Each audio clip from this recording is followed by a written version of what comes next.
Hey, so opted to go with a.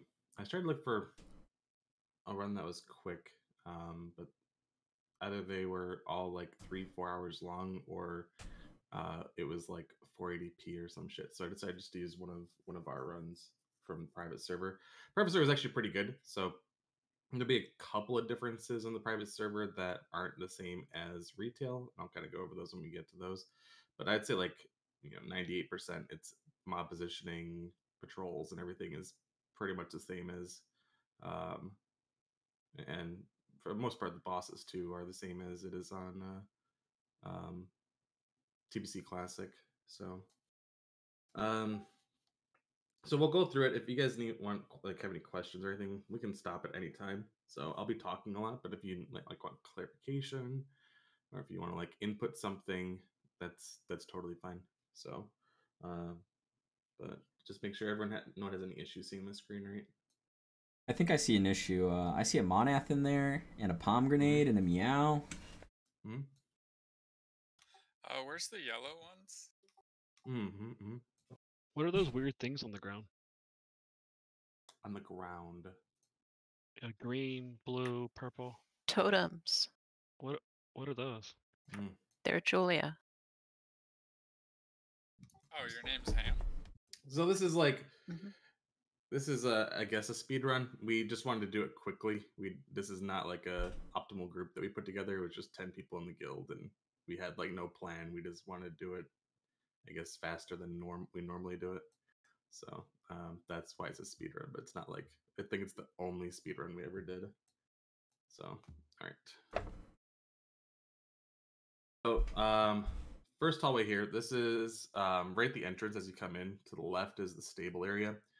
And a lot of these packs that we're doing, we might not do it's so as pixelated. big at the beginning because some of the stuff hurts a lot. So, and I won't go through every ability that everything does because That is I've so a lot pixelated. to Holy. try to retain. So I'll try to keep it to what's really important. So with here, there's the stallions and the chargers. The stallions will sap some of your strength and stamina. It's not a big deal. But the chargers are kind of annoying. Chargers will charge people. On the private server, they just charged a random person. But on retail, what it's supposed to be is kind of like the spiders. They'll charge the furthest away person, and then when they charge, they will do an AoE fear. So it's something you can bait out.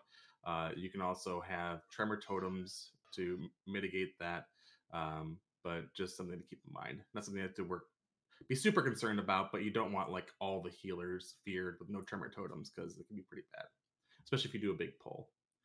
Now these stable hands come with a lot of the packs. They're the humanoid ghosts. Um, these are kind of annoying. Generally, you want to kill these first. They knock down the tanks, which is a big deal because they'll take more damage from being knocked down, but also harder to pick up the ads. And they heal, as you can see here. The healing to be interrupted, and the um, chargers. You can just take it all together. There's no reason you can't just group them all up. There you can see the AOE fear. This is on the hallway to Maiden. So Midnight. So just a few more of these packs.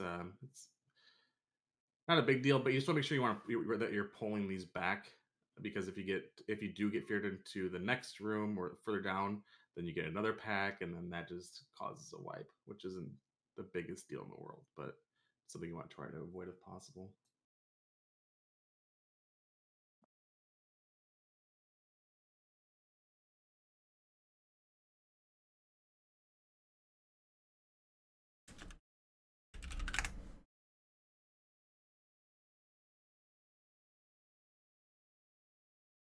All right, I think there's just a couple more pulls here.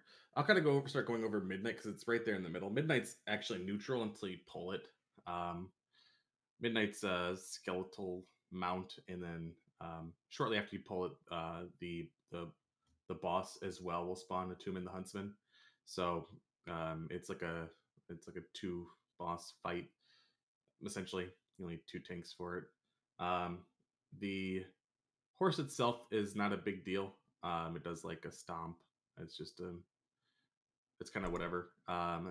The boss, though, does like a cleave, like a frontal cleave, and he will charge, and also has a curse that he'll apply that uh, will reduce your chance to hit with melee and spells by 50%. So um, it's AoE curse around uh, with a tank that's taking him. So at the beginning, what you probably want to do, I mean, you can cleave them down and just um, stack them up, which I think we do in this video here. But to make it a little bit easier on healing and resources, and if you're short decursors, is you just spread them out. So I think I start to do that here, and then I believe we do end up finally stacking it. Now, when either one of them reaches 25%, then what they do is they group up together, um, and then it wipes threat and retains all the abilities, and you just have to finish it. Um, it's nice to cleave because when they group up at when either one of them hits 25%, usually it's midnight, then they retain the total health of both of them. So if you can cleave, then you're doubling up on the damage on the boss, which is why we're pushing a little bit further here. We are switching the targets. Definitely not something you need to do. The boss by himself is really not that big of a deal when he's formed together.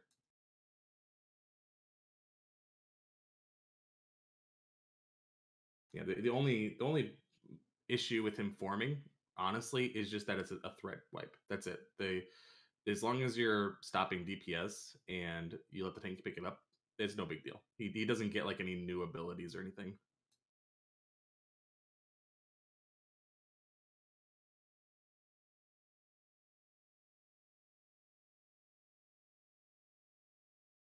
Pretty easy boss. Honestly, the trash leading up to him is generally harder. Um, it's kind of a throwaway boss. It's just entry boss. Uh, Going up into like the ballroom area, there's a lot of packs. There'll be some non-elite packs, and there'll be some elite packs as well. Look, it's pulled here. These are the non-elites, the guests in here. So the guests, um, they all have the same name, but they have different abilities. So some of them will put up curses, some of them will heal, some of them will put up like debuffs and stuff. So you can't really tell which ones are which, and it doesn't really matter as long as if you see one heal, you can go ahead and interrupt it. But it's even if it heals, it's not really the biggest deal in the world. Generally, those packs you just AOE down, and it's not. If you have a paladin, it makes it super easy. The servants that are patrolling around, do you see me pulling one of these here? Um, they don't really do much of anything. And the valleys too. The valleys can hit pretty hard. Not an obscene amount, but they will hit harder than a regular mob. So if you are tanking or picking things up, you want to make sure that those, if they're part of like an AOE pack that you're pulling, that you don't let those run wild. Like the guests are fine if one of them runs off and hits somebody. It's not going to kill them, but these probably will. And then up to the left, I think we're gonna pull another non-elite pack here.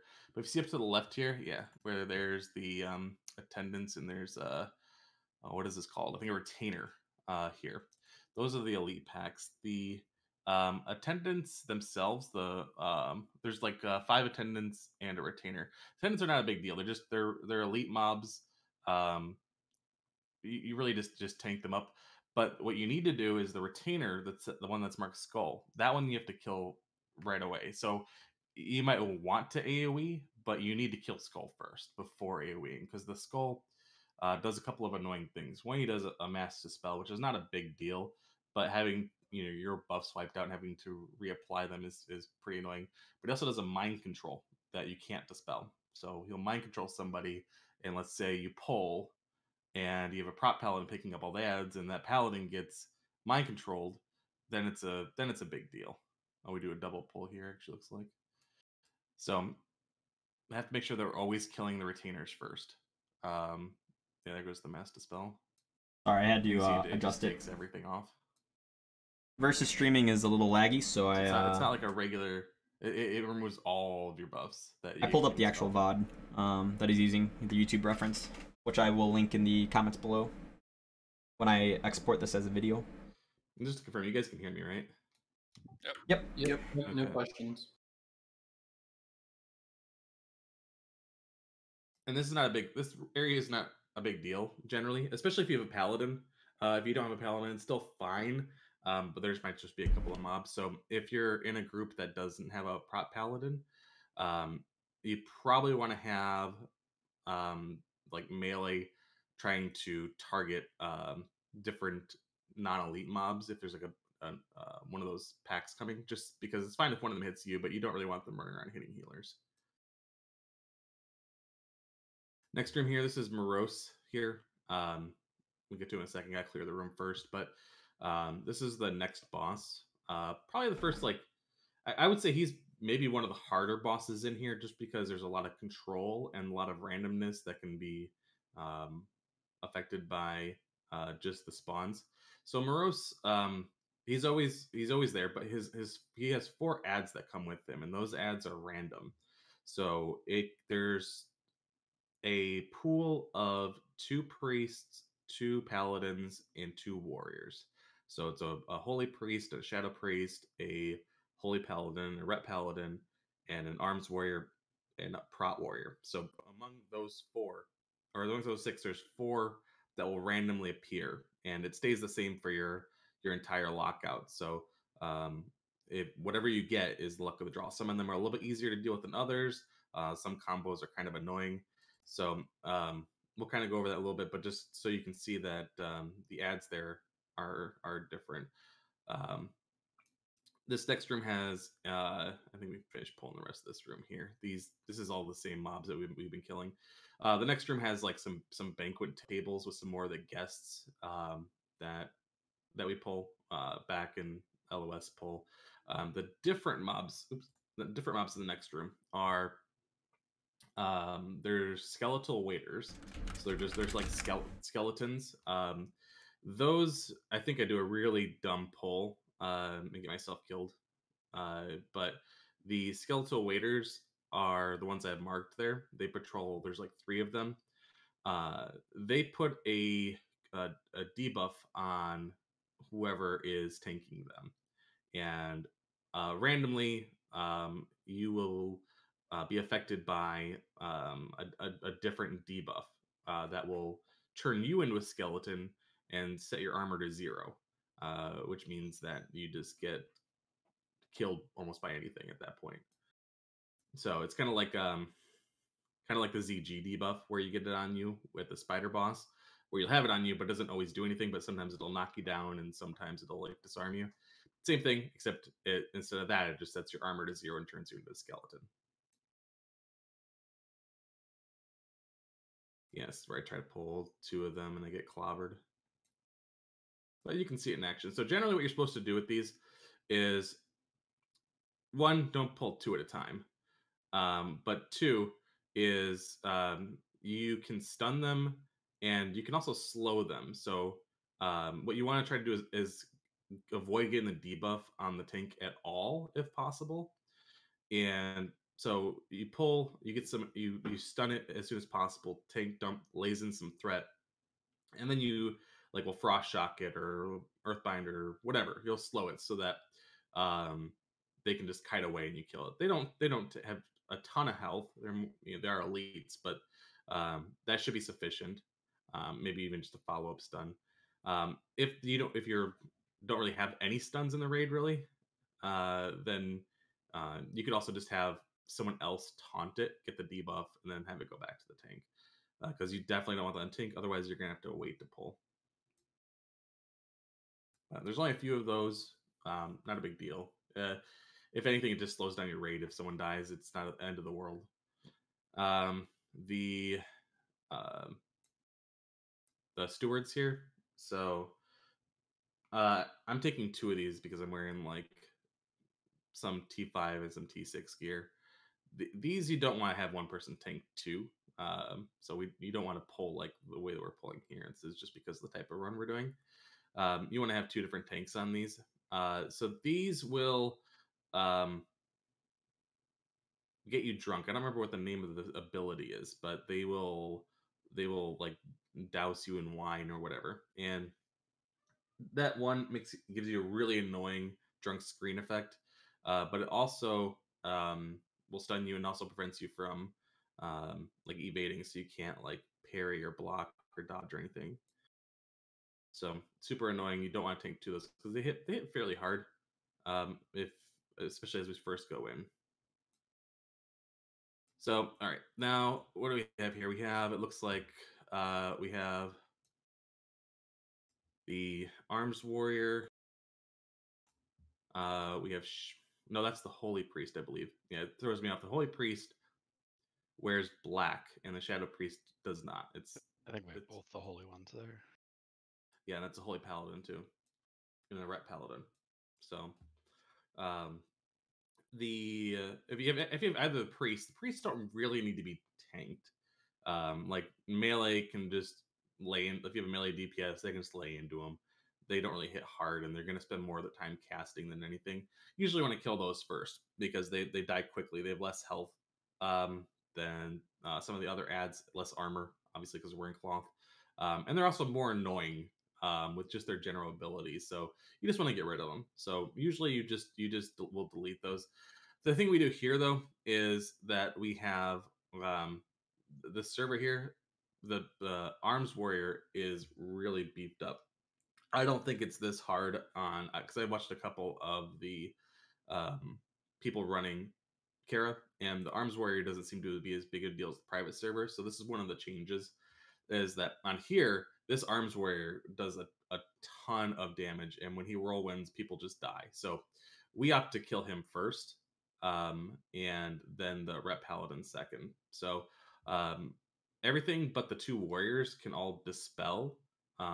The paladins obviously can only cleanse, so it's defensive dispel, and then the priest can either dispel other allies or the offensive dispel as well, which is not too big of a deal. But what can be bad about that is if one of them is up and you have shackles up, then they will dispel the shackles. So more priests you have, the easier the fight is. Generally, the more warriors you have, the easier it is, just because you don't have to worry about random dispels. Like I think the paladins are the worst ones because they dispel, they have plate armor, and like this paladin, the Ret Paladin stuns, which is also a big deal. If you get stunned by him and then Morose is beating on you and you can't avoid anything, it can be a pretty big deal. So general order, what we will probably do is just burn down the cloth casters because they don't require tanks and they die faster, and then CC the other ones. So anyway, so that's the ads. The other one, if you imagine the ads, they probably have whatever ability you're thinking of. This is Arms Warrior with a two-handed axe. He has Mortal Strike, right? He's got Whirlwind, right? The Holy Priest can heal and can dispel. The Paladin has Bubble and can dispel and heal. They said whatever you imagine they have, they probably have that ability. There's a Prot Warrior. Now the Prot Warrior is different. The Prot Warrior doesn't really do much of any damage. He also has Shield Wall and he has the most health. Prot Warrior, you never really CC unless you just have like an abundance of it, and you don't kill it either. The Prot Warrior is generally just off tanked for a couple of reasons. One is just because he is annoying to kill. He doesn't do a lot of damage. But two, he is actually a pretty nice rage battery if you have like a druid or a warrior that's off tanking. And why it's a little important is that Morose himself requires two tanks. So with Morose, he has a couple of abilities that will require that. One is he'll do a gouge every once in a while. So oh, and you gotta be careful too, because the paladin also will buff Blessing of Might that has to be dispelled, especially off from Roser, the Arms Warrior, or the Red Paladin. It's like over 500 attack power that it gives. So if you see that, that has to be dispelled. So the with Morose, he will sometimes gouge, and if he gouges like he just did right there, then it goes to obviously whoever's second in threat. And if that's not a tank and that's the healer, you could quickly find yourself in a situation where you're wiping. So whoever is second tank needs to make sure that they build enough threat while picking up ads. So it's kind of hard. This is probably one of the harder tanks for an off tank. So you're generally picking up at least an ad, and also trying to build secondary threat on Morose. Sounds like a Fury Prat job. Just kidding. So the now Morose sometimes will disappear. So he disappears for a while. He vanishes. He keeps his threat. It's not like a threat wipe. He doesn't. So he keeps it on whatever threat you have. He keeps it. When he comes back, he garrotes a random person, and it does 1,000 damage. I believe it's 1,000 damage every 3 seconds, which isn't much. I mean, that's pretty easy to heal 1,000 damage every 3 seconds.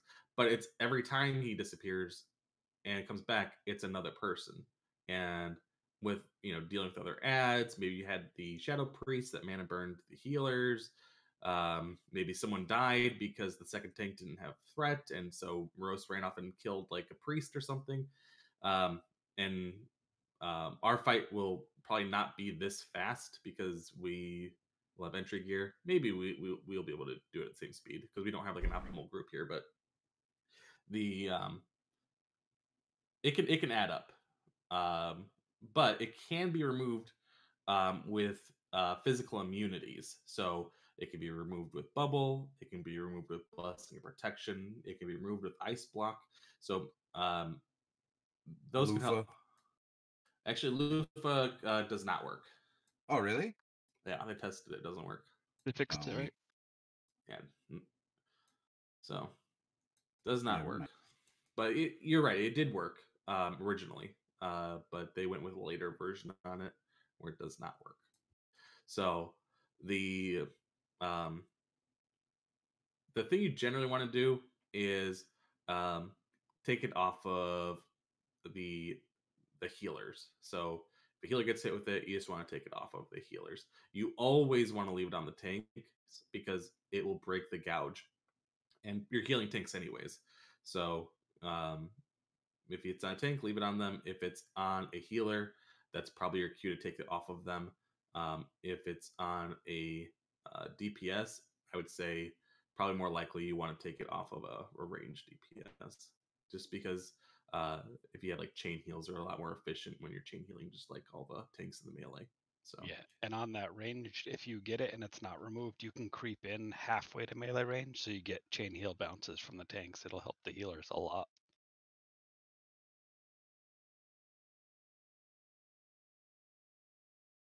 as we move up towards Maiden, it's a lot of the same mobs. It's the same. It's the servants. It's the guests. So this is all the same stuff that you would have fought in the previous room.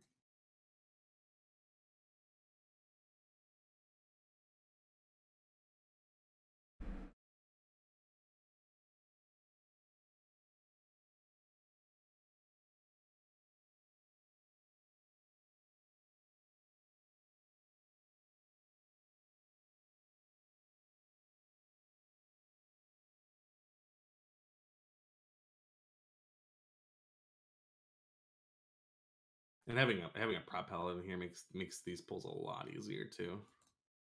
You don't need a prop paladin for it, but it makes it way easier.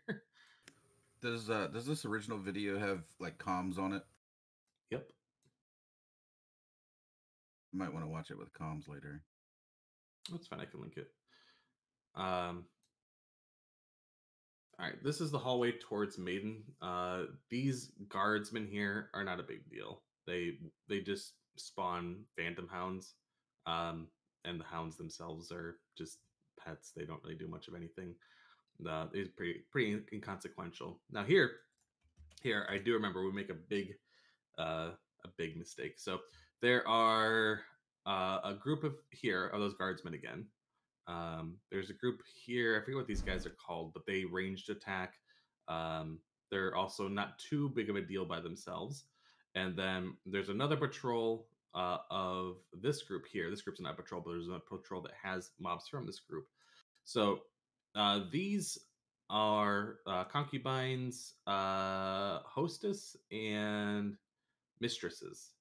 I think I got that in the right order. The hostess or mistress, just I think it just shoots shadow bolts. I don't remember it doing much of anything of consequence other than that. They're generally pretty easy. The mistress will do uh, two different auras. So when you first pull it, it has an aura that will reduce physical damage taken um, by 50%, and then when it gets to 50%, it transforms, and then it changes. Its magic damage is reduced by 50%. Um, and then the concubines, the ones in the red dress, when you get those to 50%, they turn into, well, they're already a demon. You could technically banish them, but they turn into like an actual demon at 50%, and then will AoE seduce anyone that's near her. So generally, this one is inconsequential. The one in the green and white is not a big deal. The other two, you can probably want to deal with one or the other. You don't. I would recommend at least CCing one. They're not hard, but it would probably be faster just to kill one quickly, because if you pull both of them, then you have the aura that's trying to prevent you from doing damage, or you have this one that's seducing you, and then they run around. So probably at the beginning you just CC just one of them and then kill the other two and then finish the last one CC'd. So probably the concubine, you probably just either you just tank it or just banish it and then kill the other two. Probably the host or the hostess first. I think I'm getting it right. The one in the purple, just so you can get rid of that aura. But not a big deal. Now there's a patrol with two of these mobs as well. It goes between this far room and the one to the left. There's a quest item in there too that you need to get later, but it goes back and forth. What we do here is something really stupid because we're trying to go fast. So I'm trying to pull one, and then our prop paladin decides, let's just pull everything right as the patrol comes out. And you can see that doesn't go so well for him. Actually has a soul stone. I think he ends up dying again, and I got to use shield wall here. I'm pretty sure we wipe here on this. So don't ever do this. This is just instructional what not to do video. Actually surprised we lived as long as we did here.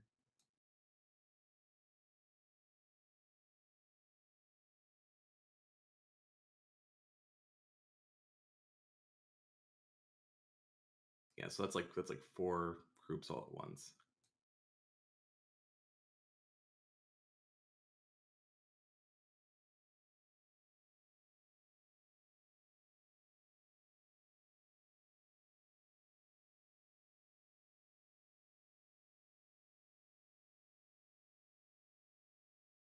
It's a short run at least.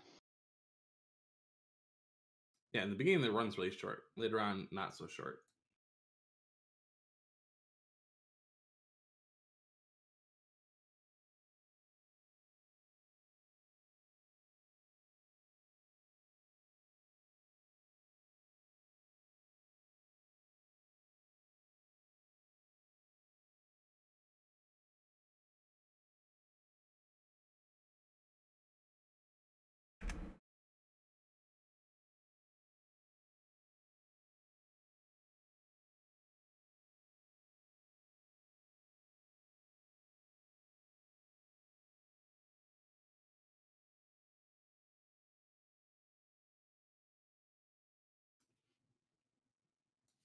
I think I'm trying to fix the speed thing because I'd never used it before and I messed up the timing arrows or whatever.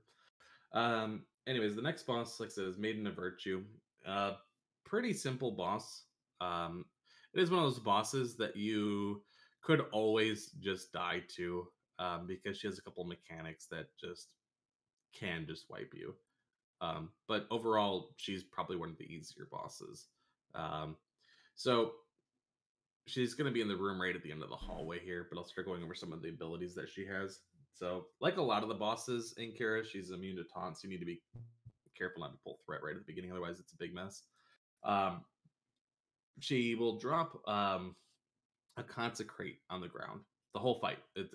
She keeps pulsing it out, and then when it'll hit like every 3 seconds around her, and when it hits, it does damage, obviously, like consecrate does, but it will also silence whoever it hits for 1 second. It's a pretty big area, so obviously the healers and casters can't stand in that.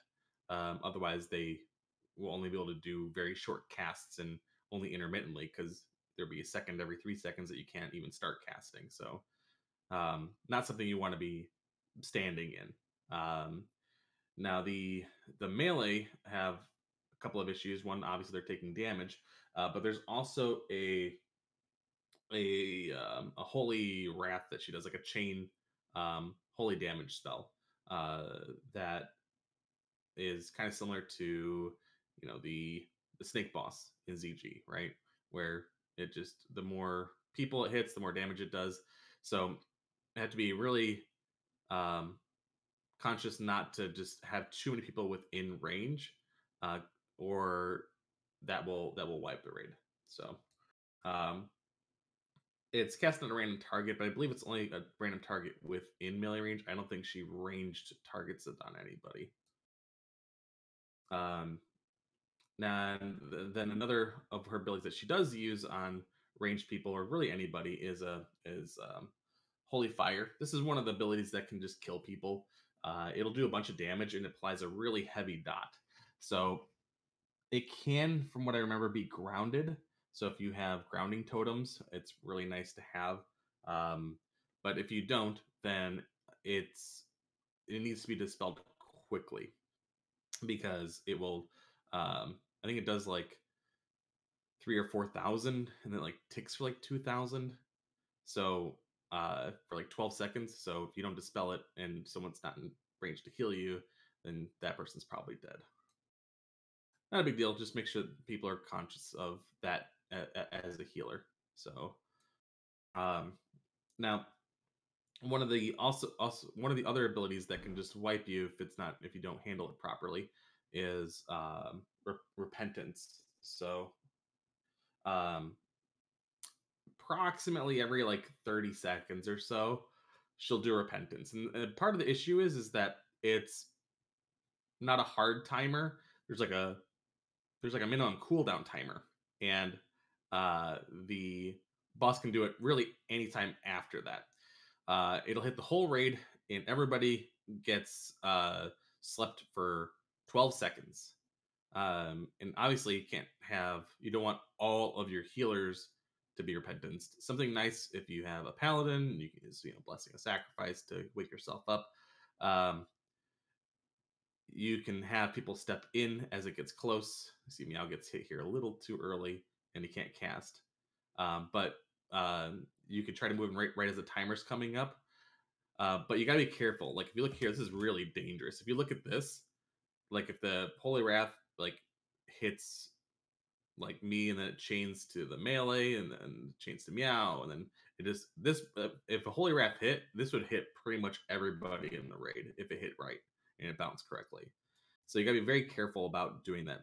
Really, the DPS don't have to jump in. It's not a big deal. This boss is not a race. It's better, I think, to give the healer some space, and it's fine if like a healer doesn't get hit, as long as at least one healer is waking up from the repentance, just so you can heal through the downtime. So just something to keep in mind. Just be very careful. And if you're jumping in, like if you saw before, Meow got hit right over here. It's almost like if you take her right in the middle, it should be basically the whole top edge of the platform, pretty much. But if there's no reason to be that close, you can be right up at the edge here and get hit, and then get broken out, and then get out. It's it's less time moving. It's more time doing damage. It's less risky. So same thing with the boomkin down here. Jimmy's pretty close to the edge. This is a good spot. Um, just to make sure that you're getting hit. Now, if you are tanking, I'm doing most as other people's point of view because I'm probably gonna be taking a lot of these. But if you are tanking, and the healers don't get in time, and you don't think you're gonna make it 12 seconds without any heals, you can move the boss. If Jimmy didn't get in, he's like over here. Just move the boss over, have her drop one of those consecrates on the ground because she does it every 3 seconds. Just drop one and then move her back. Then he'll get hit. He can back up. He'll be silenced for a second, but you will still be able to reposition the boss to the middle and wake up that person. So if you're tanking, just try to keep an eye on where all of your healers are so you can break them free. And that's pretty much it for the rest of the fight. She doesn't have any phases. It's just don't nuke everybody with Holy Wrath.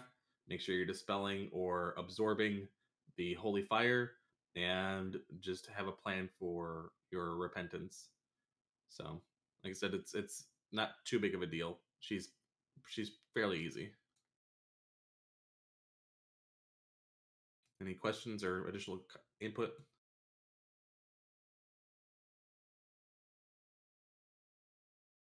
Just reiterate what he said about the DPS. Stay out when we're working on early progression. Don't worry about doing DPS. Stay out and let the healers live and the raid live. Later on, we can all jump in if we're careful.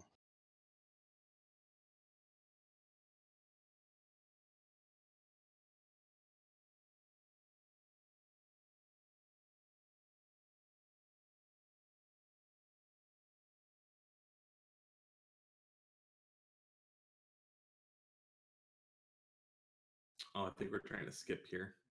So there's these guys here that are the I have to go what they're called. They're kind of obnoxious. They do a couple of different things. They will do a frost blast, which isn't a big deal. It's just a frost blast that slows you and does damage. Oh, I was gonna accidentally pull it. It looks like.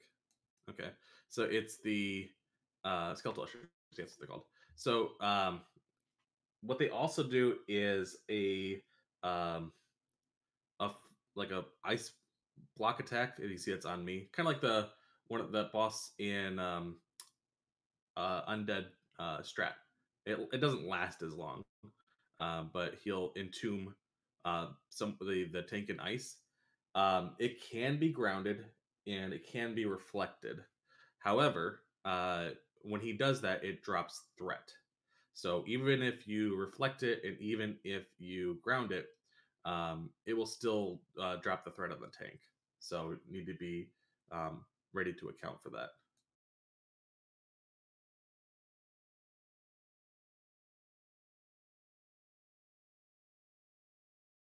And there's a bunch of mobs in the middle. This is the opera area with all the attendees. You don't actually pull any of that. You don't go in the middle there.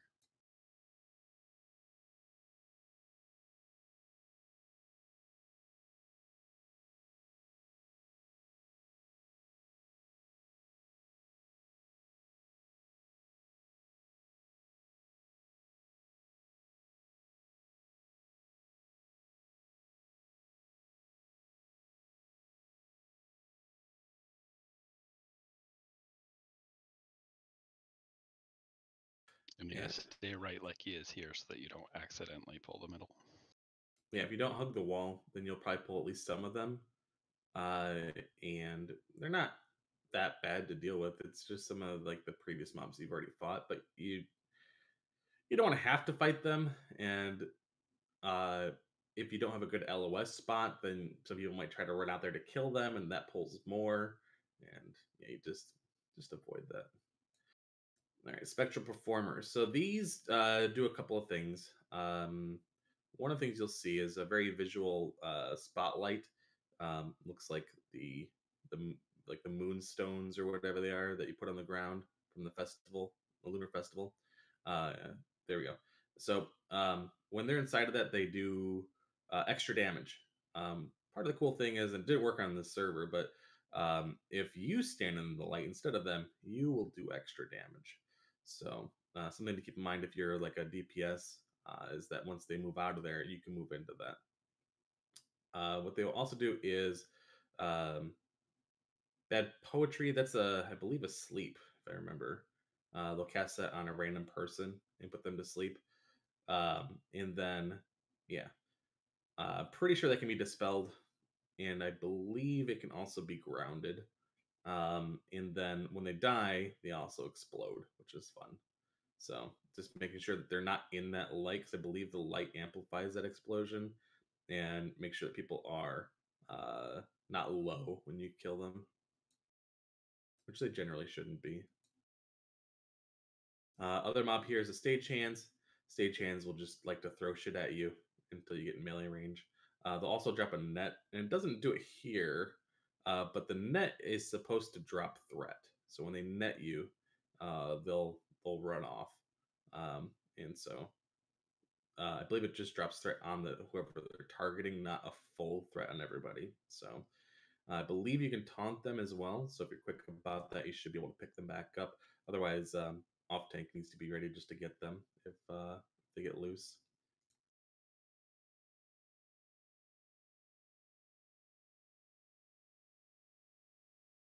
That'll bring us to the opera event. Opera event, there's 3 different events. I'm not going to go over all 3.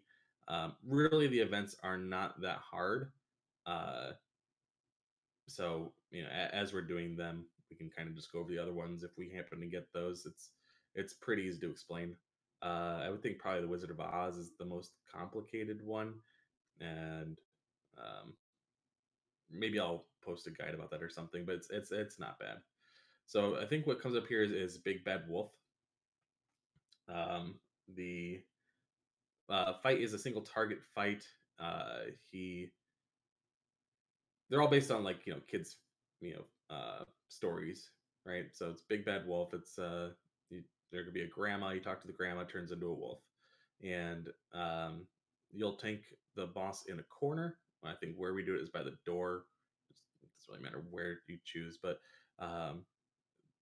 the ranged will stack in a one of the separate corners, not opposite corner, but like by that other door we just came in, because the boss will occasionally change someone into a little girl. If you've ever heard like the raid warning, like "run away, little girl," this is the fight that comes from. So when that happens, you get turned into Little Red Riding Hood. You become a gnome. You can't do anything except run. You get increased run speed. Something to keep in mind when that happens to you is if he catches you, you're just going to die. But he will focus on that target, and everyone can still DPS. Threat still applies during that whole time. So when he's done chasing, you need to make sure that you haven't passed the tank and threat. Otherwise, he'll just run over to you and kill you. Also need to be mindful when you're running as Little Girl that you're not cutting corners and you're letting him catch up to you a little bit, because if you run too fast, what will happen is he'll cut across the room and then you'll run out of place to run. So Pom's doing a good job kiting here, making sure that that he doesn't catch him. Once it ends, like I said, to go back to the tank. Does have a fear that he does as well. So you need to make sure that the tank either has a fear ward or a tremor totem, or it's a warrior that can stance it, because it's on if I remember, a pretty reliable timer. Pretty easy fight as long as people don't get caught and you don't let the tank die. It's kind of hard, but never enough, because there's no one else is taking damage. It's only ever one person's taking damage during this fight, or should be anyways.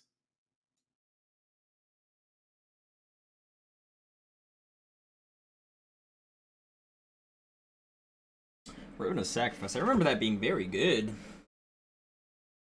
I don't remember what it does. I just remember it being very good. Up to the top here. These packs, nothing really special.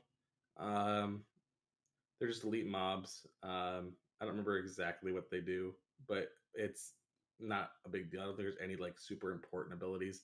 So to keep in mind is these philanthropists. they drop a higher amount than normal of gold. So clearing those is nice because I think it's like works up to like 5 gold a person or something that everybody gets when you kill those. And that's nerfed. It used to be even more until people farmed it.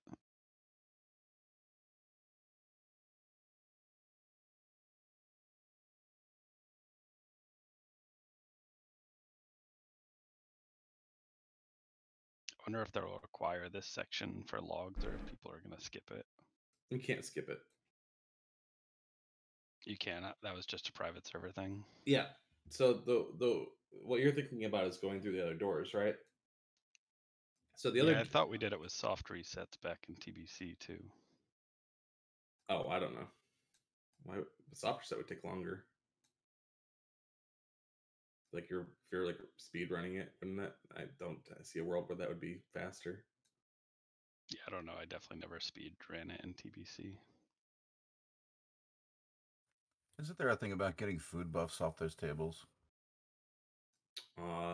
If there is, I am not aware of that.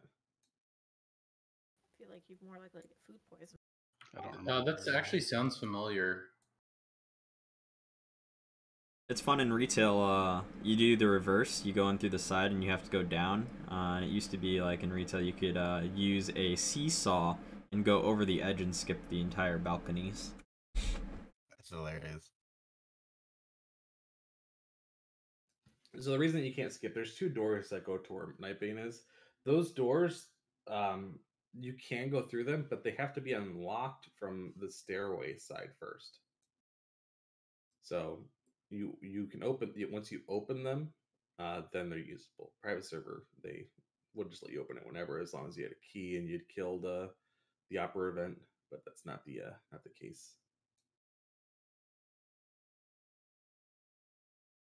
So you will always have to clear this unless you despawn the trash. It's fine. It just slows you down. This trash is not hard. Plus you get a little bit of gold out of it, which is nice.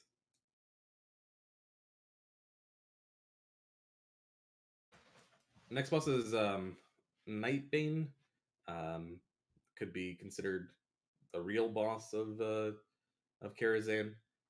You can't actually summon him without doing a quest that requires you to get honored, which would require you to reset the instance a couple times, or in order to do it the first week, which we may go for. But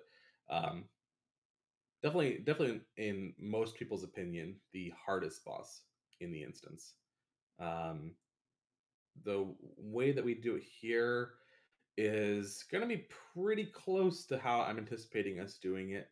Some of the abilities are a little bit different, and I'll kind of go through those. A lot of the fight is very similar, though. So the boss is summoned out here on the terrace, and big skeletal dragon, same as in the bottom left-hand corner here, actually. So he has it's a 2-phase fight that rotates every 25%. So after you pull Nightbane, comes down from the sky, will land at the first phase. Will be tanked facing outward with his tail basically inside the dome there, and that's for a couple of reasons. One, it's Nightbane's a dragon, so there's a cleave and there's a tail swipe, but also a breath. So you never want to have Nightbane facing sideways or towards the raid or even away from the raid because of the tail wipe. So now we kind of run through here. This is not something I think is super necessary, but there's the reason we do this is because of phase 2. So once we get to phase 2, you'll understand why we start over there. And also important for phase 1 positioning while he's on the ground. One of the abilities that Nightbane has is Charred Earth. You'll see it. It'll be the earth will be charred. It'll be a giant spot on the ground that just does AoE continuously to anybody that's in it.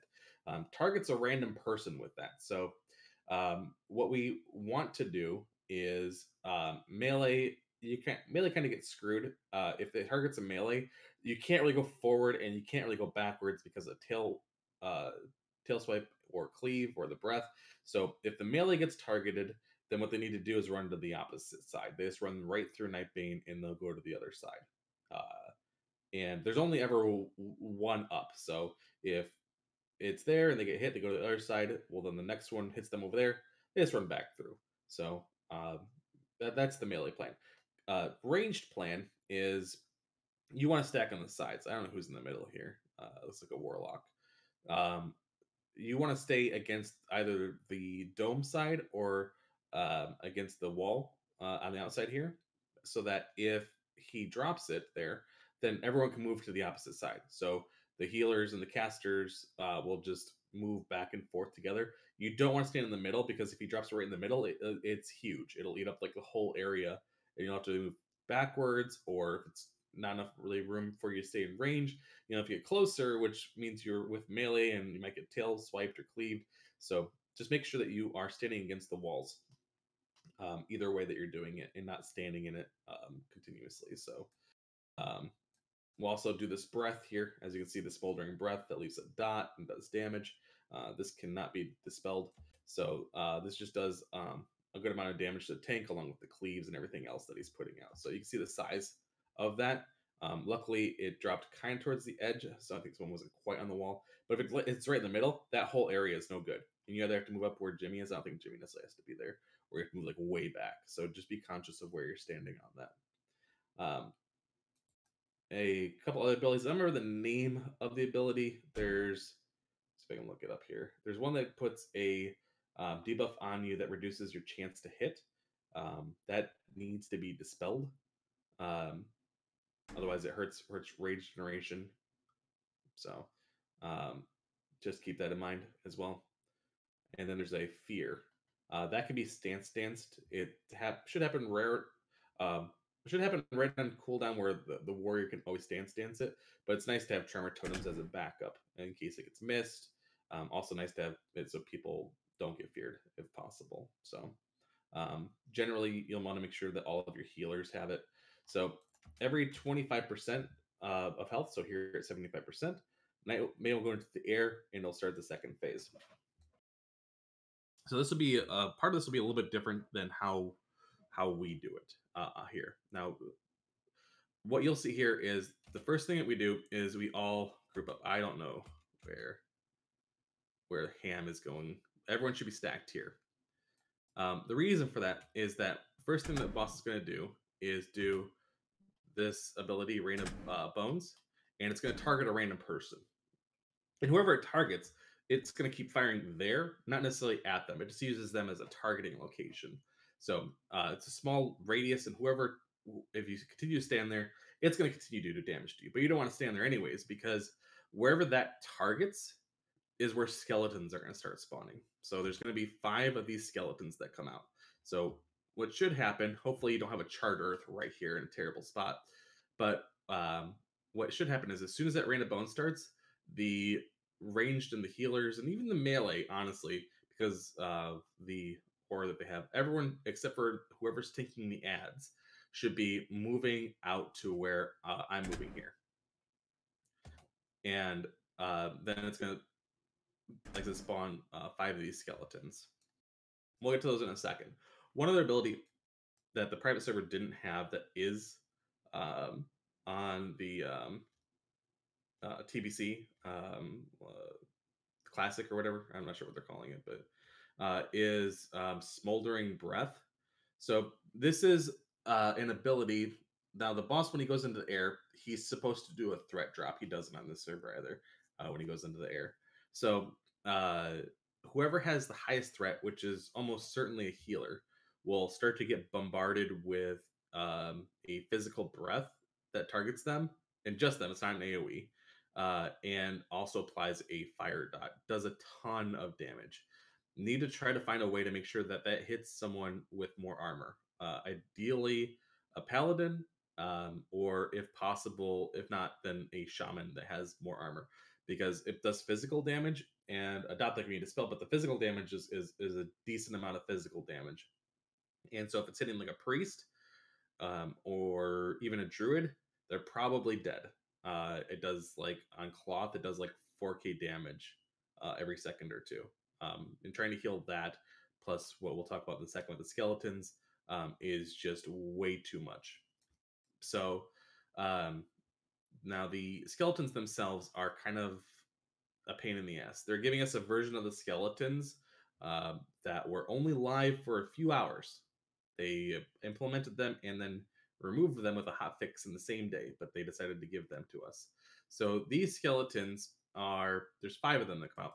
They have a good amount of hit points, and they are magic immune, which means here they're not, but on like the TBC that we're going to be playing, they are. So casters will not be able to AoE them. What casters should be doing, if all you have is magic, is just attacking Nightbane.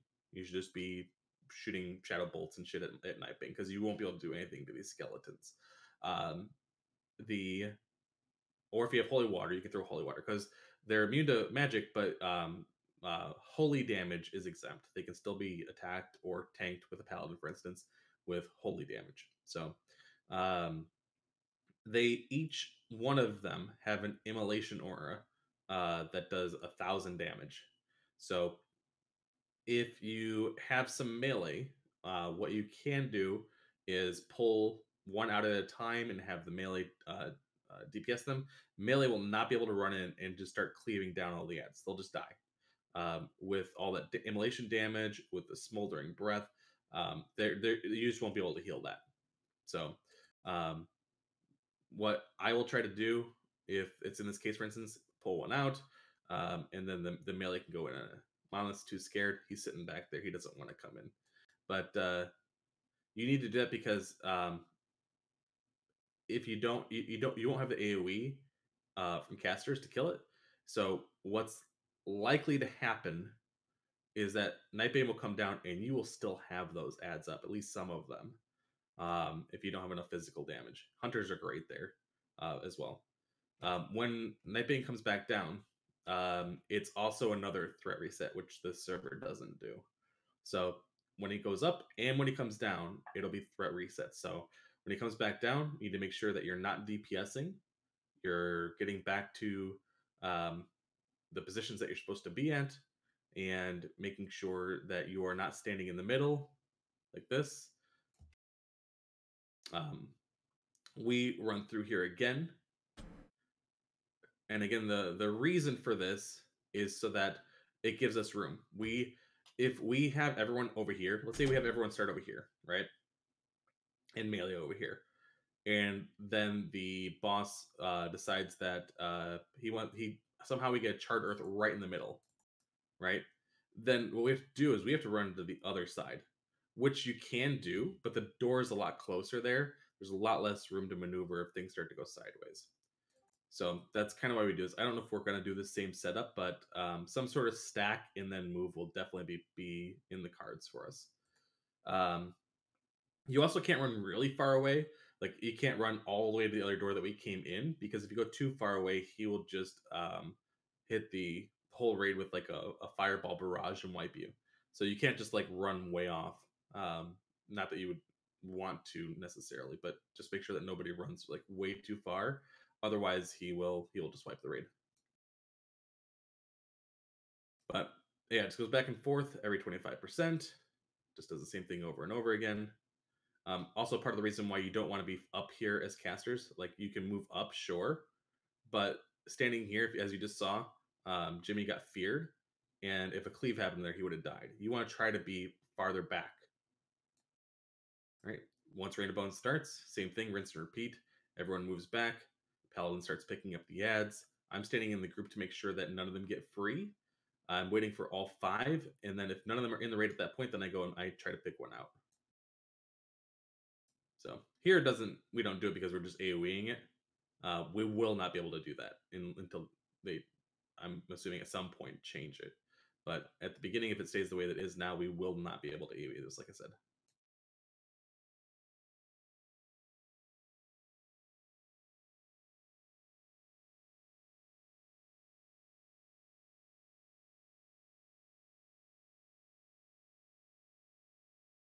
It is a longer fight.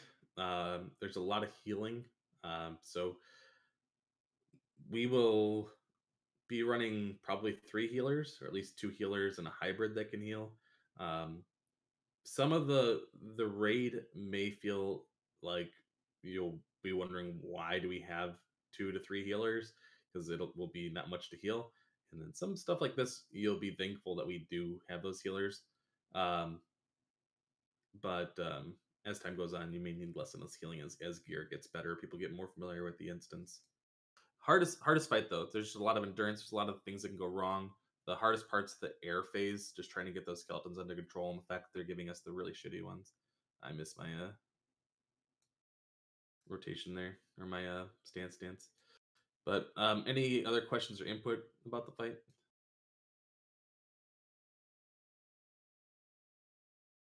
I'm gonna wait for the rest of this year. It's one more air phase. Just keep tremor down if you're a shaman always.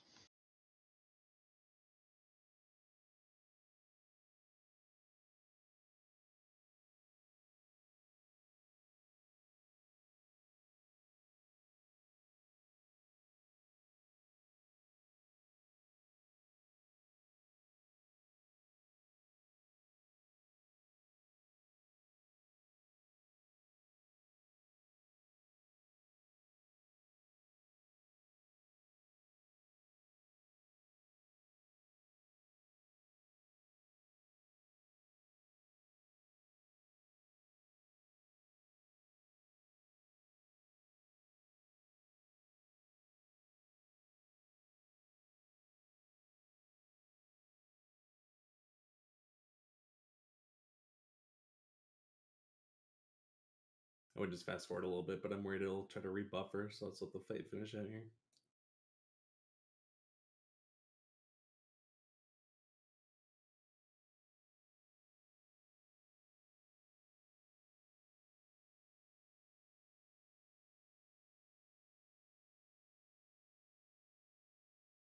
First time doing this, so we won't be killing this boss on the way up, because we won't have the ability to summon that. It's a quest chain and rep and stuff that you have to do. Be a little bit of back and forth of like, because you have to get honored rep, which requires resetting, reclearing trash, and you can't clear the whole raid, and you have to go run a couple of heroics in order to do it and pick up a couple things in the raid. So if we do a week 1 Nightbane, it'll be kind of wonky to try and go through the raid, because it won't be straightforward. But after doing it the first time, then it should be one of those things that we probably pick up along the way, unless it's just way too hard. It could also be a boss that we clear everything and then come back down to get again. I have a question on that boss. Are there any major resistances? Like, is fire resist a big thing on that boss, or what? Mm-mm. There isn't. So No. casting incinerate, fireball stuff on the boss itself still works. Yep.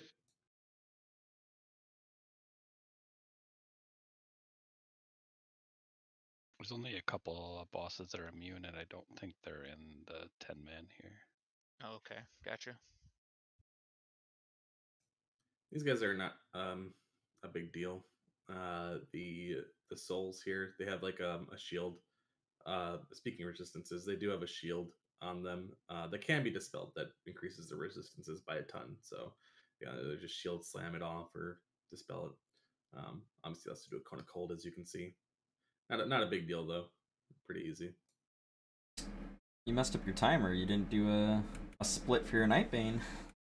I think I go back and fix it or something later. It's the first and only time I ever used it, so I'm like tanking. I like totally forget.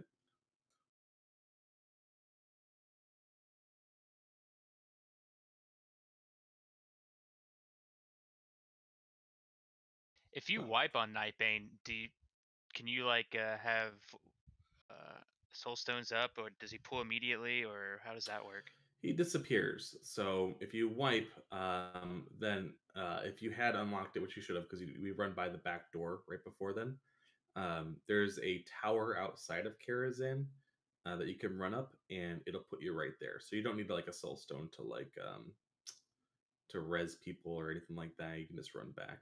Service entrance. But you could soulstone safely if it came to that. Yeah, but the boss will disappear. So if everyone dies, then he just disappears and you summon him again. Gotcha. But you'll never see that because we're never gonna wipe. So Right. all right, these mobs here. You could take them together. You could take them separately. It's a little more dangerous to take them together. They hit kind of hard, but they're what they do, and you'll see them. They target someone randomly, and that person will AOE and do damage to themselves and everyone else around them, and it'll do more and more damage until the last explosion. So the people who get hit by that need to immediately move away from the raid and away from the other people that also get it, and they need to be healed or they will die. The reason it's kind of dangerous to stack these is because both the tanks can get it and then they're blasting each other and anybody else or whatever. So generally, you tank those at two different ends. You focus one down and then the other.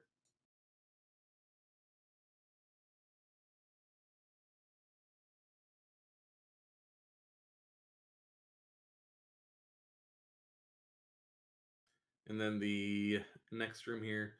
So there's 6 of these. Yeah, 6 of these poles.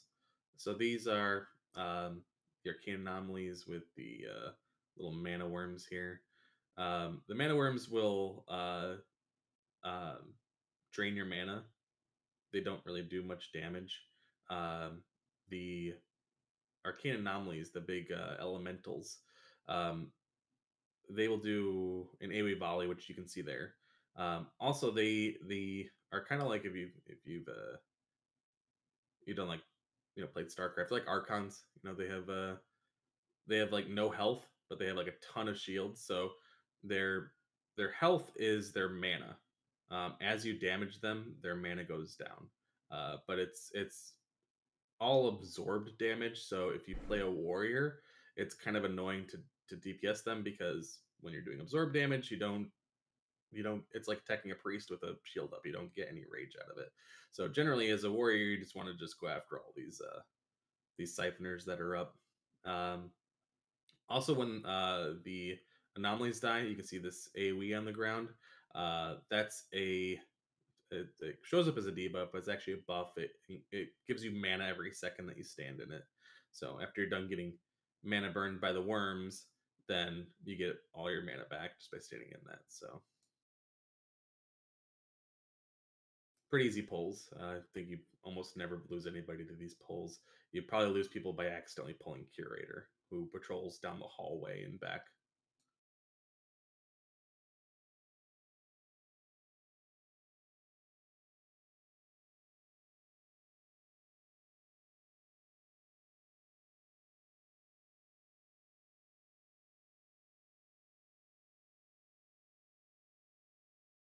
Oh, and the reason I'm still using Thunder Fury at this point is it's broken on this server. I would not normally be using Thunder Fury still at this stage of the game. Would that be a THC instead? No. Probably be. Oh, I'm talking about like a tier. Like we're in tier 6 at this point. We're doing Black Temple and High Jaw. I have a High Jaw shield on. Should not be wearing a Thunder Fury. Where's your spike shield? We had not killed Illidan at that point. Illidan was killed right before we stopped playing. They didn't release all of Black Temple at the same time. Right. So we couldn't. Illidan wasn't there yet.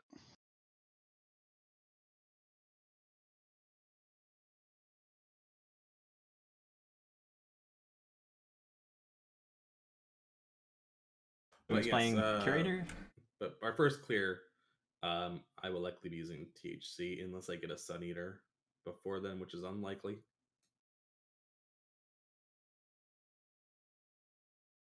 Because that requires me to be revered with TK instances, which is a very small chance of me being revered with TK prior to doing Karazhan.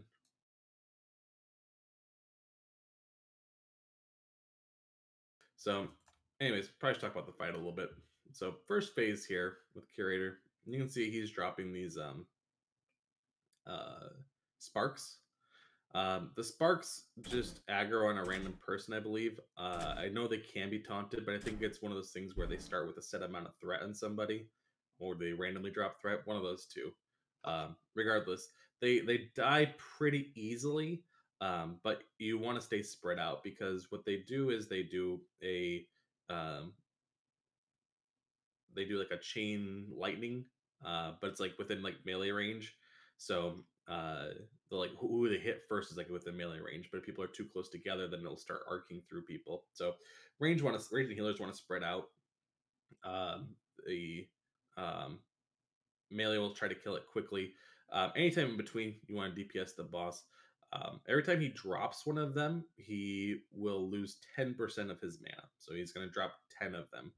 Once he drops the last one, it's all on a timer, by the way. Timer is very, well, I don't know if it's exact on this server, but the timer will be exact for TBC. Once he drops the last one, then he'll go into an evocate, where he doesn't attack at all. There will still be one spark up because the last spark that he summons triggers that. So generally what you want to do is ignore that spark. You just want to like bring it in and cleave it, and then DPS the boss, because at this point he's not casting anything. Takes 200% damage. This is when you use your heroism. You just lay into him, and with the goal of hopefully pushing him into the next phase, which is at 15%. And at 15%, he does a little blast there. I don't think it actually does anything as visual. Maybe it does a little bit of damage, but at this point, he does more damage to the tank, and his hatefuls will be stronger. Oh, hateful bolt. That's something I didn't go over. There's an ability he does that's called hateful bolt. It's like hateful strike. It's applied to the second highest threat that is on Curator, which could be ranged, could be a healer. So you want to try to make sure that you have a tank that's eating that. Or if you have a tank that's having a hard time keeping second threat up on the boss, maybe like a melee or like a dedicated range DPS, because it's a spell, so it's doesn't need to be somebody with armor.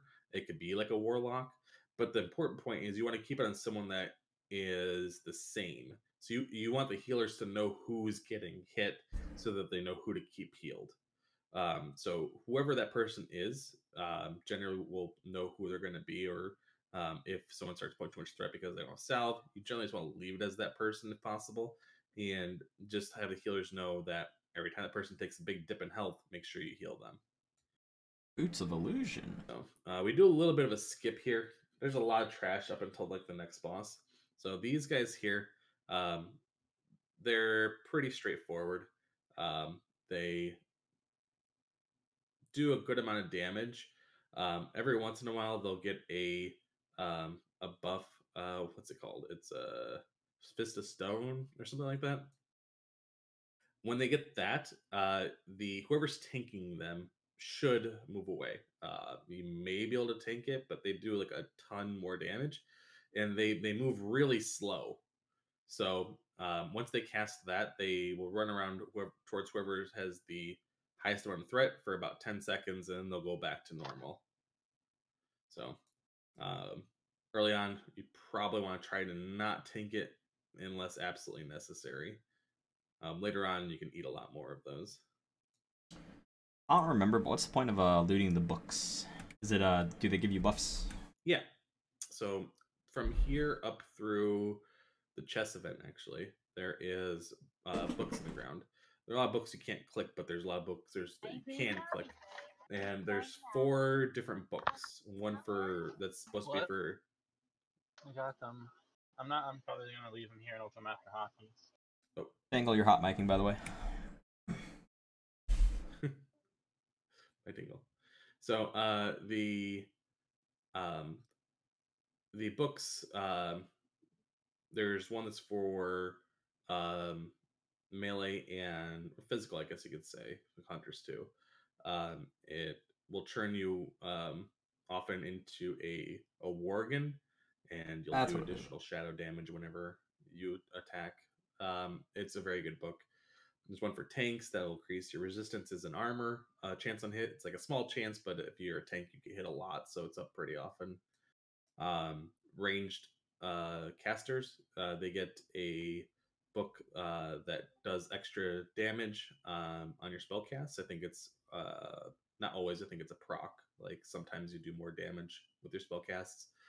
And then the healers, they get a book that will, when you heal, sometimes will spawn like Angel. a priest, like a little an ad that will temporarily help you, and then they also heal. Those last two books didn't work on this server, but that's what they're supposed to do. Yeah, the healers were solid in TBC. They could cast like prayer healing and stuff. Now these mana feeders are different than the ones that were with the arcane anomalies up top, and this arcane guy is different too. It's a mana, I remember what he's called. But these guys, they mana burn when they attack, so you want to make sure they're not hitting. Well, you don't want them hitting healers or casters anyways, but they are immune to magic damage. I think they're also immune to holy damaging as well. Some things are immune to magic damage, but are not immune to holy.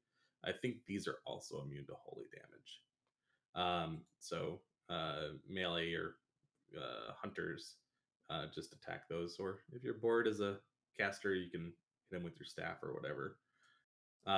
The elemental, though, it puts a debuff up on random people that will cause you to take extra magical damage, but also do extra magical damage.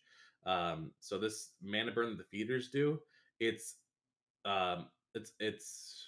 also magic damage. So it's not just like, I think it's a mana burn. I know it does shadow damage regardless. Like if you get hit by it, it always does shadow damage, because if the arcane guy puts the debuff on you and then you get hit by a bunch of those worms, it's actually a considerable amount of damage. So you want to dispel it off of tanks and physical DPS, but you want to leave it on casters because while it makes you take additional magic damage, it causes you to do additional magic damage as well, and it's a significant amount.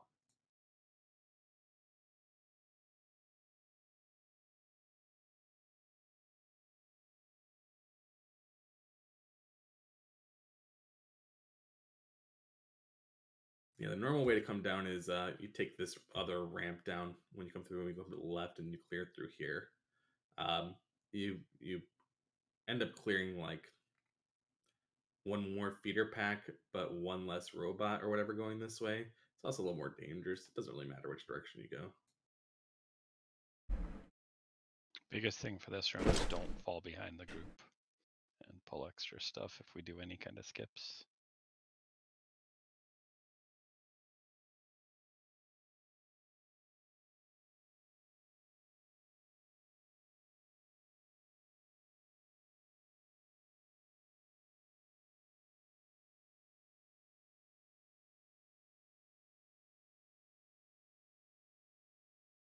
This is also the section where if you're a warlock, you want to make sure that detect and vis is on all the people tanking. Somehow 15 seconds all the ahead. priests in your raid, ideally.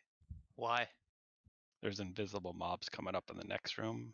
The tanks can pull them and the healers can shackle them if things go wrong, or the priests. Yeah, Fist of Stone, they hit me for like 10k. Yeah, it's these spell shades or whatever they're called. They're not dangerous. They just cast a single target nuke on whoever they're taking. I don't think you can interrupt them. Not that I think it's a big deal. But you don't want to rank, because they patrol. And if you aggro them and then that causes them to chain pull like a different pack, that's where you get in trouble. That's why you really need the detect, is because you want to know where they're at, so you're not chain pulling them to other groups. So with these groups, they come with one of the what is it, Soul Shade or whatever it's called? I don't know what it's called. Spell shades are the phasing guys that detect Oh, and vis. what's this guy called? I forget what it's called. The big guy you just kill. I think he has like an AoE that does, not a big deal. These guys though, the mana warps, you want to make sure that as they get low, they start to do that breach. And here, we didn't stun them. So if you stun them right as they're get to around like 15% hit points or whatever, then during that stun they won't explode and you can finish them. Um, but if you don't, you can see the whole raid gets to about half, and you consider where we have very good gear. If this is going fresh in, or probably at more like a quarter of health, and if people are getting hit by other things, they're probably dying. So you want to try to make sure that you're focusing one at a time on those. They don't really do anything otherwise. Um, oh, the big guy I think silences too. I think that's why you kill it first, if I remember right. But you want to kill the big guy first, and then focus individually the smaller ones. These spell shades really are not that big of a deal. So yeah, magical horror. Yeah, pretty sure he does this. Yeah, he does. I think he does like a AOE silence around him, so make sure that if you're a healer or caster, that you're not standing too close. So kill that first, then kill the mana warps one at a time, making sure that you're stunning as they get low. And generally, you should know who's stunning which one.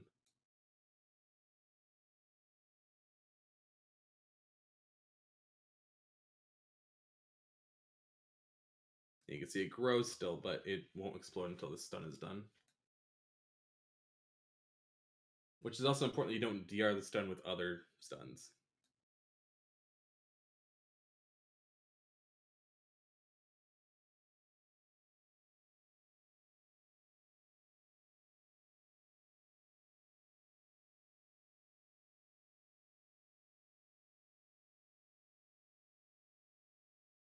Just more spell shades, just pulling them back so that we can cleave them down, because they like to not move up to the tanks.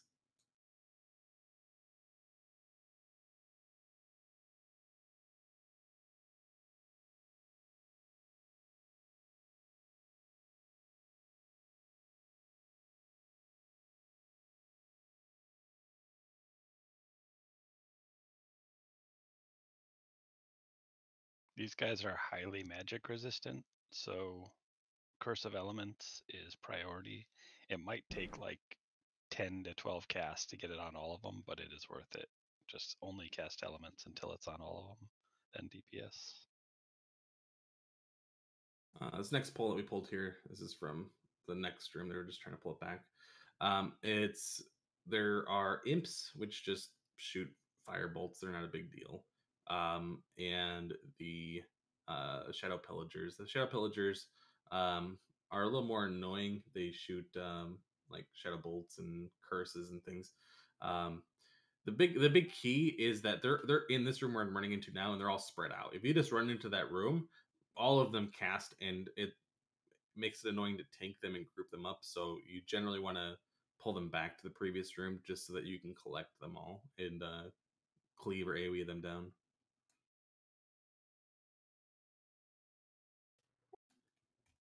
So behind the hidden bookcase. So bring us to the next boss here. There's one little pull right before that, but this is Terrestrian Illhoof. Optional boss. Actually, a lot of bosses in here are optional. There's actually very few bosses that you need to do to really consider it clear. But the boss is probably one of the easier ones. There's a couple of different ways to do it. Luckily, Mana runs forward and just pulls the pack when we weren't ready, but that's okay. So Illhoof is, and I don't even know why we pulled that, but that's okay. But that's okay. Normally, all these imps you're not doing with Illhoof. You pull it separately, and then you pull the boss. So Illhoof's pretty easy.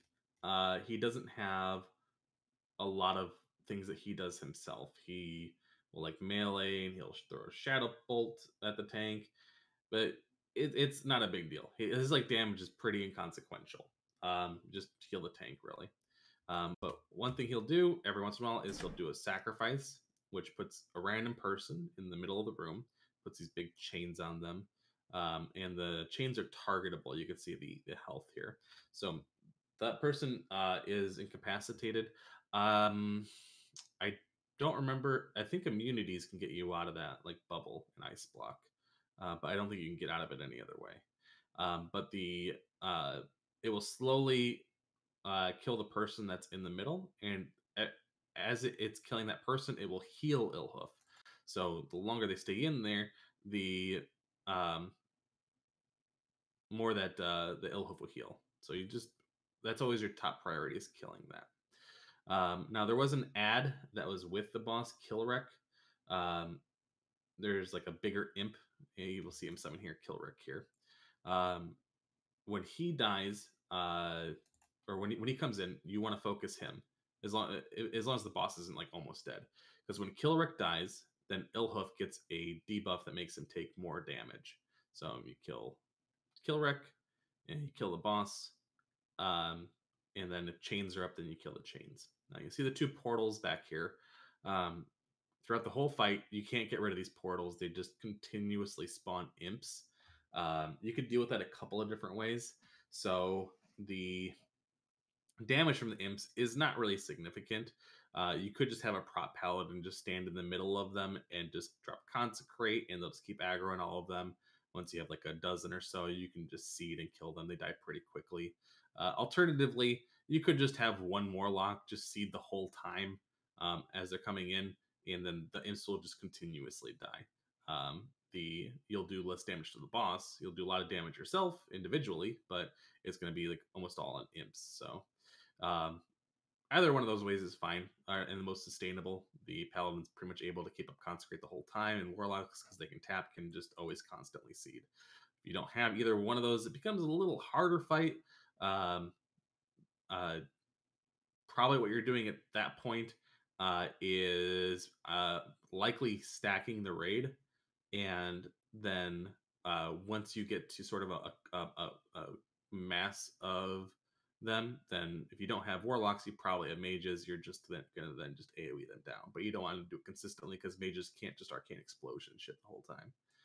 So yeah, if you have either a warlock or a prop paladin, that fight's a joke. If you don't, it's still easy. It's just a little harder on resources.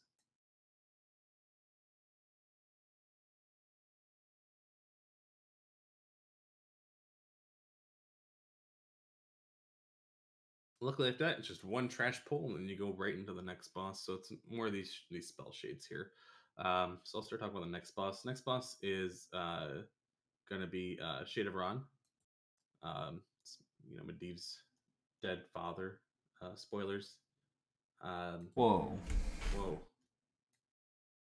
So a pretty interesting fight. There are some differences on this fight versus how it's going to be when we do it. Another one of those fights that the private server is a little bit off. For the most part, it's pretty correct. On this server, he literally chain casts unless you interrupt everything. So almost never does he melee. On the private server, he does in between melee a lot once, and then we'll go back to casting. So he has a lot of spells. So he does frost bolts, he does fireballs, he does arcane missiles. Those are his like individual targeted damage spells that he does, and he'll do them frequently. Now they are interruptible, all of them. The frost bolts and the fireballs are going to be the ones that you want to have people assigned to interrupting. They do the most upfront damage, and also there's a factor with his mana, which I will talk about later. But essentially, you generally want to leave arcane missiles going, and unless someone's going to die, if you see him target someone with arcane missiles and you don't think they're going to get healed, just interrupt. But almost always, you just let arcane missiles go, and then you interrupt fireball and frostbolt. Now, if you're trying to be efficient, you want to try to interrupt the fireballs and the frostbolts closer to the end of the cast, because he's spending more time casting, not doing anything. So if he does a fireball and a frostbolt, if you interrupt them both right away, then he's only not doing anything for about half a second. But if you let both of them go to near completion, that's nearly 3 seconds where he's not doing anything. So it's better to interrupt than not interrupt, or risk not interrupting, but you don't need to do it right at the beginning of the cast. So he does a couple of other spells. First one is his most famous spell, his Flame Wreath. So this is channeled. It's very evident. You can see he's flashy. There's going to be probably DPM's going to have an air horn when he's casting that. I'll be yelling it. You know, if this happens, nobody moves. I don't care where you are. I don't care where the Flame Wreath is. He's going to target 3 random people, and then those people are going to have fire around them. Oh, I think we actually pushed him before that actually hit. No, never mind, hit. So you can see back here. So these are the Flame Wreaths. The graphic, I think, looks a little bit different in TBC Classic, but essentially it's going to target 3 random people, and they're going to get circles. And if anybody moves in or out of those circles, then it blows up the raid. Maybe not everyone dies, but some people will die. So you can never move if you're in those. It doesn't matter where you're at. It doesn't matter if you're not in LOS to get a heal. It doesn't matter if you're like me and you like jumping around a lot. You can't move. And I don't care if there's none here. I don't care if there's none around the melee. Nobody will move if there's a Flame Wreath. So Flame Wreath casting, you got about 1 second to try to find a spot that's not LOS of people or in a really terrible spot, and then you just stop and plant until it's over. So don't try to move around. Like if you're here, don't try to find a way behind the boss because he turns around anyways and spins around. Doesn't matter where you're standing. Wherever you are, you're staying there until Flame Wreath is over. We'll also do Blizzard ability. I don't know if we've seen it already in this fight. So we'll also do Blizzard. The Blizzard on this server travels a lot slower and takes up more room. I've seen it on TBC Classic, where it looks like it doesn't move as much to the center, but it does move much faster. Like it will basically lap itself by the time it gets around the room. So you want to try to stay more towards the center or trying to stay like on the back side of it, so you're kind of chasing it a little bit, if that makes sense. If you get hit by it, it's not the end of the world. You're going to take some damage, but you can't just move to the middle because he has another ability. If you're too close, well, really not if you are too close, he just does this frequently, is that around him he will AoE counterspell anybody that's too close. So it just happens. It happens a lot. So if you are, I don't know the exact range, but probably not much closer, a little bit closer, maybe where this elemental's at, or maybe where the elemental's at. If you're within that range and you are in the middle of casting a spell, he will when he casts that, then you'll get counterspelled and locked out of that school for 10 seconds. So if you're, if you only have like one school that you primarily use, you're a fire lock, and your fire gets locked, well, you're just using your inferior shadow bolts for a while, for instance. Or if you're a healer, well, you might just be screwed. Now you can't heal. So if you're moving through the middle or through somewhere dangerous, you can't cast while you're near him. Just keep that in mind. You can instant cast, but you can't hard cast. Otherwise, you're just going to be in a bad spot. So another ability that he does, I think we've already seen it once. I'll see if he does it again. Is he'll do I'll talk about these elementals too in a second here, but he'll do an ability where he pulls everybody to the middle, and then you will have to. You see the Blizzard here. So this is the Blizzard. So Blizzard will have. I'm gonna talk about this a little because it's just happening now. Blizzard will have like an initial beam, or I think there's like a little tornado on the ground that shows where it's like leading, and the Blizzard will kind of follow behind it. So if you see Blizzard being cast and you're like arranged, you want to look around the room where that is starting, so you can kind of plan your movement. But anyways, I may have to go back for it, but there's an ability where he pulls everybody to the middle and slows them. You'll see everybody get sucked to the middle. It's very evident. So everyone gets Isn't pulled it like Arcane Explosion? Yeah. Everyone gets pulled to the middle and the arcane explosions. And it hits to about the edge of these spots that are out of the room. You don't want to try to play with fire and scoot too much, but what you want to do is find one of these alcoves around the edge, and you want to move there right away. If you start moving immediately, you should be able to barely make it. But the slow can be dispelled. So people who have dispels, magical dispels, need to be dispelling people and then trying to also make sure they're dispelling people that are slower reaction speeds that are still in the middle. So make sure you're prioritizing that. There shouldn't be much of any healing that happens during that because it's a big channel that he does when he pulls you in. So he's not casting fireballs or arcane missiles or anything during that time. So just make sure that we're dispelling, everyone's immediately moving out. If you ever get pulled to the middle, the first thing you're doing is, or see other people, like if you're melee and you see other people all get pulled in, first thing you're doing is just making your way out. So, and then, one thing I forgot to mention about the Flame Wreath too is every time he's done with the Flame Wreath, he'll do a Dragon Breath on a random person. And then that person will basically conflagrated. It won't conflag where like it causes other people you run into to also get conflagged, but you'll be dazed. You'll stumble around and do like 1,000 damage per second to yourself and anybody that's near you. So just be mindful of that. He always does that right after Flame Wreath. Now the elementals, you can still see a remnant of it here. Those elementals come out whenever he hits 40%. So there'll be one in each corner, one here, and two on the back end. Those can be CC'd. Any way that you could CC an elemental. So you can stun them, you can fear them, you can banish them. If you have two warlocks like we do in this raid, it makes it super easy because one can banish and fear, and the other one can banish and fear the other one, and you never deal with them.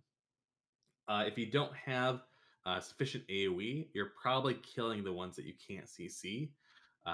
So just make sure that your tanks are picking them up. They function, in my opinion, more as a distraction because there's a lot of other things going on during the fight. You still have your interrupts, you still have all the other AoEs, he's still doing the blizzards, he's still doing the flame wraith. So if like someone's trying to run around and DPS them and they miss the flame wraith call and then they blow up the raid, that's kind of it. But you can't just let them stay free either because they will kill the healers. They'll start pelting healers will get interrupted or they'll die or they'll get pushed back. So they have to be dealt with one way or the other, either CC'd or killed. If they are alive long enough, like let's say you're doing the fight kind of slow, they will eventually just disappear. But it's like over a minute. It's like, I think 90 seconds. It's a long time that they take to despawn. So you could find yourself though in a situation where you're down to a few people because you had a bad flame wraith and now you've only got like 4 people alive and the one warlock's trying to hold it together by CCing. So there is a possibility that eventually you can stabilize, but it gets hard because he also has a soften rage, and part of the reason why you can't interrupt arcane missiles. So this is a if he ever reaches 0% mana, which every time every time he casts a spell, he's going to use mana. Then he will polymorph the entire raid. He'll sit down to drink, and then he'll open up with a AoE pyroblast that will hit everybody, and almost certainly the raid is going to die because it does like a ton of damage to everybody. I don't know that it does enough by itself to kill anyone, but really, like pretty much anything after the pyroblast will probably kill you. So, and if you're taking that long to kill him, then you're probably already down a few people anyways. So the arcane missiles, when he starts channeling it, he's already used the mana. That's why you don't want to interrupt it. It's mana that's already spent. The frostbolts and the fireballs don't use mana until they're actually cast. So that's why you don't want to interrupt arcane missiles. Is one, while he's doing that, he's not spending more mana or trying to spend more mana, and two, it's predictable damage, if that makes sense. So I know it's a lot there. Does anyone have any questions about anything? Just one quick add-on is that the chains of ice or whatever have to be dispelled, especially if he does the arcane explosion thing that can get people killed. Yeah, I think that actually happened to me. You got stuck in this in the early part of the video in it for like 5 seconds after the arcane explosion. There's also, if you want to demonstrate the suck or the pull in, that happens at the very beginning of the fight as well.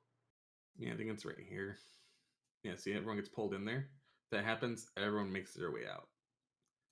You can see the arcane explosion timer. It's like 3 seconds, and then people run. You will just barely make it. Yeah, that's where I get hit with chains of ice, and I'm trying to get back in, but I can't. So someone eventually. Also, I wanted to mention for healers, having target of target with arcane missiles is really nice. You can just heal the target of target bar to heal. Yeah, because it's predictable, but it hurts. It'll do more Yeah. than a person's full health and starting gear, probably. Also, I think the boss doesn't have armor, so like melee or physical DPS shreds this boss. And I think he has higher like magic resistance as well. He has some armor, but I believe that Sunder brings him to 0. Yeah.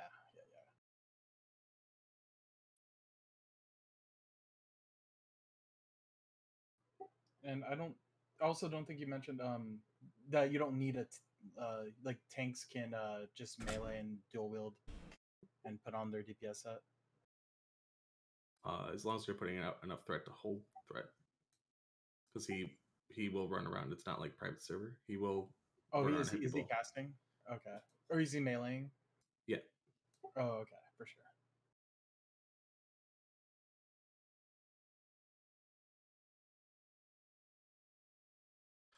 But definitely one of the fights that you can expect to wipe on a few times, just because there's a lot going on. One of those fights, like if you do, once you do it a few times, should be pretty rare to have a wipe. More detect and viz from when we first started casting it all through this section. Make sure the tanks keep it detect and viz for easier pulls. So on these pulls here, these there's one larger shade, the sorceress one, and there's a spell shade. These are the same spell shades before that just cast the random whatever they fireball or frostbolt or whatever they cast on the target. The sorceress shade though, they do an AoE cast, so those always have to die first.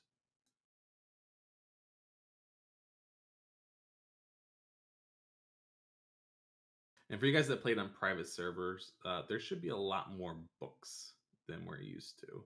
Private server had a lot of the book spawns missing. The book should work.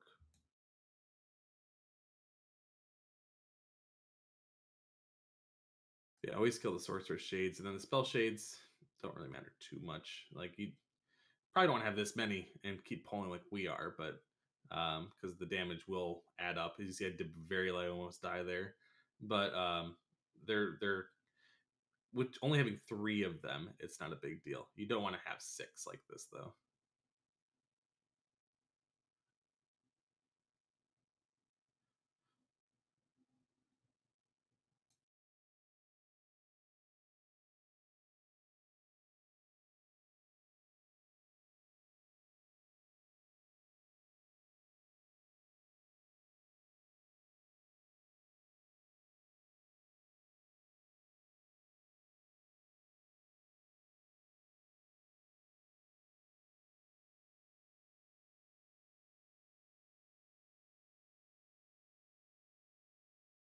Yeah, that is not a good pull.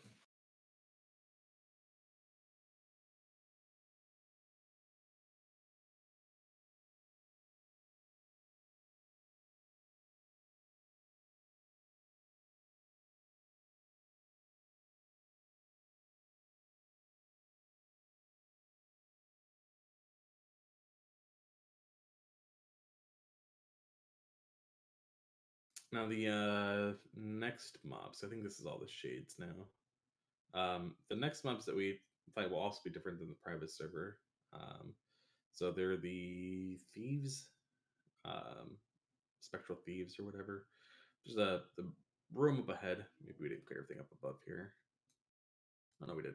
So there's a room here. There's like 6 of these spectral thieves, and they just are spread out evenly, and they each have a patrol where they go to like the opposite side of the room, back and forth. You can kill a few of them and then try to sneak by, but it's probably not worth it. You just should just kill all of them. What made these hard on the private server is that when they would disarm, they would drop aggro, but that's is not the case in TBC Classic. So they still disarm, but they don't have a threat drop. So you can see here that when I get disarmed, he will go after the other tank. And if that tank gets disarmed before you can have a chance to, or he tries to disarm you, whether he disarms you or not here, it still drops threat. But if there's not another tank after that, then it runs around and it one-shots all the ranged healers. It's also the reason that we don't AoE pull these.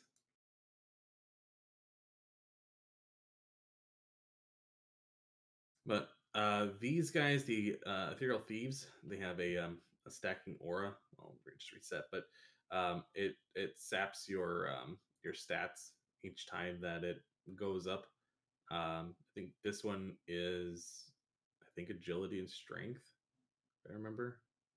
And then there's another mob that you will see shortly. That one does like intelligence and spirit, I think, or I don't remember exactly which stats, but I know this one's like a physical aura. The other one's like a caster aura. I think those are the right stats. And it's not a big deal, but if you're pulling a bunch of them, maybe try to AOE. I think it's, you know, they all individually stack it, and you know, if you have 6 of those, well, 1, they do a bunch of damage, but 2, that's just a lot of stats to lose. Also, when you skip there, you got to make sure you're running as a group because of the paths. So everyone has to be moving together. I don't think it'll be as easy to skip as private server though. They all seemed kind of extra clumped on VOA. But it's been a while, not sure.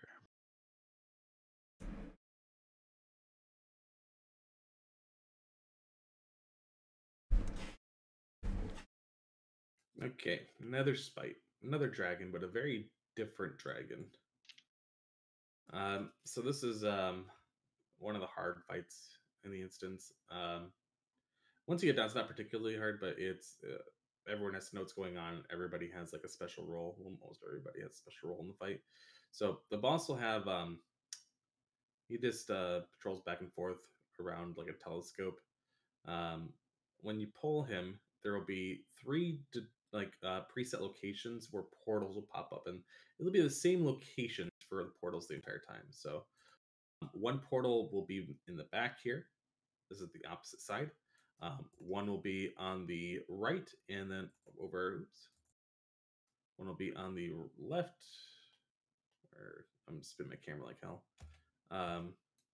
Over kind of where that's at, and one will be on the right, same spot. You'll see in a second. So right here. So the first 3 portals are always going to be the same. So all the portals are in the same location, but not necessarily the same portals. There's 3 different types of portals, but the location of the portals will always be the same. So the first portal will be where I'm at will be red here. This one will always be green, and this one will always be blue. Again, that's only the first ones. They can and often will change after the first time. Not necessarily. They could be the same marks. So each of these have a special ability. There'll be a beam that comes up from them and head towards the boss. So they're connected to wherever the center of the boss is. If the boss moves, then where those beams go are towards the boss. So if they hit him, he gets different buffs. This red beam, if it hits him, he takes a stacking buff that causes him to take less damage every second that it's up. If the blue one hits him, he does more damage every second that it's applied to him. If the green one hits him, which is the worst one to hit him, it does a stacking healing dot on him. It starts at 4K, and then it adds 4K every time to that. So it'll 4K, then 8K, then 12K. Every second it'll add an extra 4K on top of the previous amount. So it'll start healing a ton of damage if that hits him. and it's a dot so or a hot, so it'll affect him for a little while after it's hit him. The way to prevent that, obviously, as you can see, is we have people that stand in between those beams and the boss. They give buffs, but also debuffs at the same time, and how you plan to manage that is how you win the fight. So, boss also has 2 other abilities during this fight. He'll have void zones that he drop, just your basic void zones, the black circles, like you saw in Karazhan on 4 Horsemen. Don't stand in those; that's bad. No, Max and Ramus, 4 he Horsemen. does a AOE damage throughout the whole fight. Well, during I think it's just during this phase, but he'll do AOE damage to everyone around him, and it's not a lot of damage. It's like 1,200, so it's not every second or anything like that, but it's constant enough where it's enough damage where you kind of have to heal it and be conscious of it. Now, what's important is these beams. So the blue beam, when you stand in that causes you to do more damage. Every second that you're in, you can see it. I don't know if you can see it or not, but I have 2 stacks of this red beam. Every second that you're in the beam, you get a stack, and every stack makes the beam more potent with your buff. So standing in here, you do like 5% more damage each second that you stand in that, which is awesome. Tells you do a ton of damage. But the drawback is that you also take more damage from the beam. So while you're in there, so that AOE that he's doing, or if a void zone opens up underneath you, could cause you to start taking just way too much damage. So instead of you standing here the whole time and taking like 50 stacks of it, because it's 50 stacks before the next phase, what needs to happen is at some point someone needs to relieve whoever's standing there. So you will move out of the beam, or they'll go stand behind you, or whatever. But if you stay in it the whole time, yes, you'll be doing a ton of damage, but you'll get to the point where you're probably just going to get one shot by the AOE aura, because I think it's 8% per stack, so you're taking 400% extra damage, and then that AOE is all of a sudden hitting you for like, I don't even know, like 10k or something. I don't remember exactly the amount, but it's a lot. So you can't just stand in it the whole time. Alternatively, if you're low on people, it is okay to eat like 30 stacks of this and then have some of the stacks at the end hit the boss. You don't really want to have that happen for a long time if you can avoid it, though, because you don't want him doing a ton of damage. But it is possible. It's better to have some of it hit him rather than have you die. So if you start to be short on people, or people that can't take the buff, which we'll explain in a moment, then that's an alternative. But you never want to eat like 50 of this. So blue one's always going to be your big DPS, whoever can really pump out the most damage, just so that they can obviously do more and more damage, which is great. The green beam is also a buff and a detractor at the same time. All the beams are. So this one will cause your abilities to use less resources. So every stack that you get, your abilities will start to cost less mana, also start to cost less energy and less rage. So really nice. So that particularly for like melee classes, like if you're a rogue or a warrior, you get to the point where your abilities just don't cost anything, and you're just spamming your abilities because that's all you can do with it. So non-mana users are the best here, because another side effect of the beam is it increases your healing each stack that you get, the healing that you do, but it also lowers your maximum mana. So as you stand in this, your mana is gonna be drained until you have nothing. So if you stand it the whole time as a healer, you'll be putting out some like sick heals, and then you'll just be So healers can step in that for a little bit as an emergency, but they can't stay in it because they just won't have any mana. It's really good if a melee can stay in that, someone that doesn't have mana, because there's not a downside for them. The downside for this is just that it reduces your maximum mana. So for a warrior rogue, there is no downside. Just you can stand it the whole duration. The red beam This is only for tanks. Whoever's standing in the red beam, the boss will attack. It does not matter how much threat that they have. Whoever's in the red beam, the boss will attack. So uh, when you first get hit by it, the first beam, it gives you a ton of hit points. You can see I'm up here at 47,000 hit points. It gives you like 30 plus thousand hit points at the very beginning. And then each stack that you get is even more benefit. It reduces your damage taken and it increases your defense. So you get hit less often. But just like the green beam that reduces your mana, each second that you're in it, it also reduces your maximum health. So the trick here with tanking it is there's a couple ways to do it. Either you can have two people tank this beam, or which is usually the way that you're going to do it, is that you will sometimes strategically let the beam hit the boss. As you can see, if you watch what I do, sometimes the beam is hitting me. My health, you can see it's kind of going lower and lower each tick that I'm getting, which is fine. I still have a shitload of health. I try to not let the beam eat too much on the boss early, but for a little while, I will let the beam hit the boss so that I can move out. While I still have the debuff on me, you can see this ticking down. While I still have this, he will still hit me as long as nobody else moves in that red beam. So it's really important that nobody moves into that red beam. So at any time during that, as long as I still have this debuff, if I move back into it, it will start to go onto me again. So you can move out of it and then back in, out of it, back in. Generally, you want to try to make it so that you're not going to get to a point where you just die. But because if you eat the whole time, then you're going to be in trouble. Like I still have 17 seconds until the next phase. I'm already at 20, 24k or 28k or whatever. If I just stand there too long, eventually I'm down to like 20 and then 15 and then 10 and then I just die. Now, once you lose this beam, so if you're any color, you're green, blue, red, it doesn't matter. Once this ticks out, you lose this timer. You get a debuff that prevents you from taking that color for 90 seconds.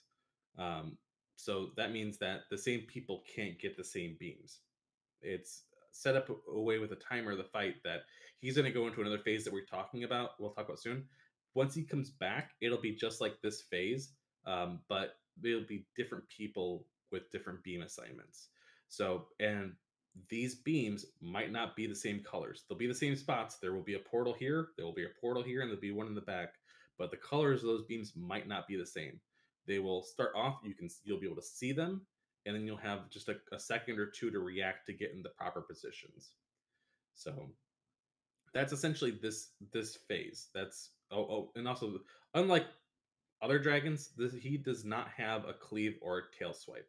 So you don't have to worry about where you are around the boss, just making sure that you're not stepping in void zones, that you're properly getting the beams, and that you are knowing when you're supposed to take over.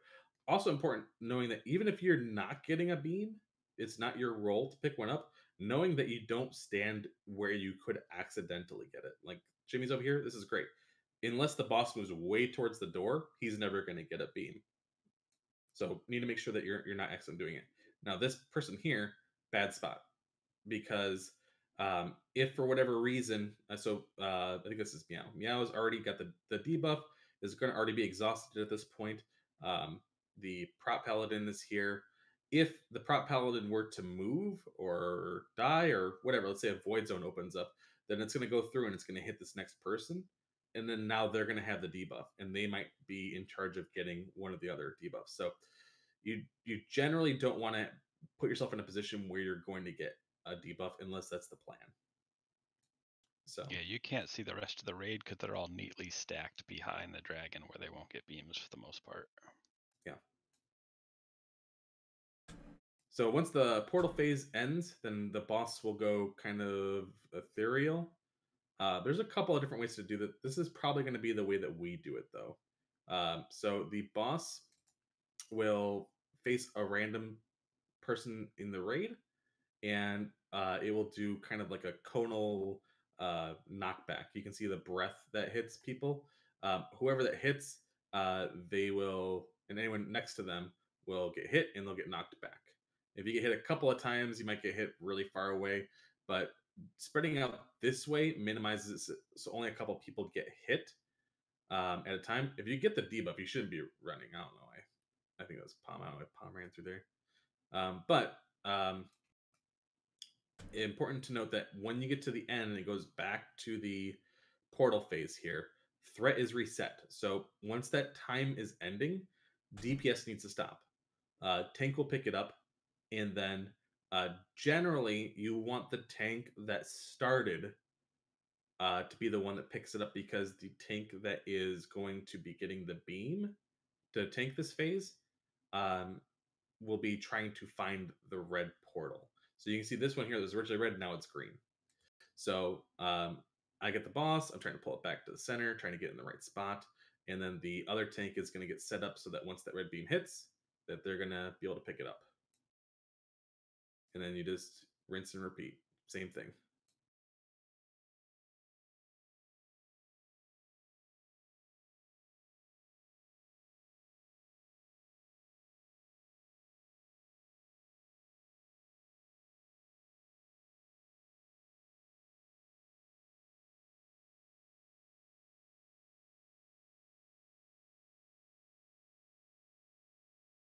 That's pretty much the whole fight. Did I miss anything? If we have any shadow priests in here, be very careful. Shadow or death in the blue beam, you can easily kill yourself, one-shot yourself in it. Did you? I might have missed this. Did you talk about the healing with the red beams and how you need to heal them, or like if you when you don't need to heal them?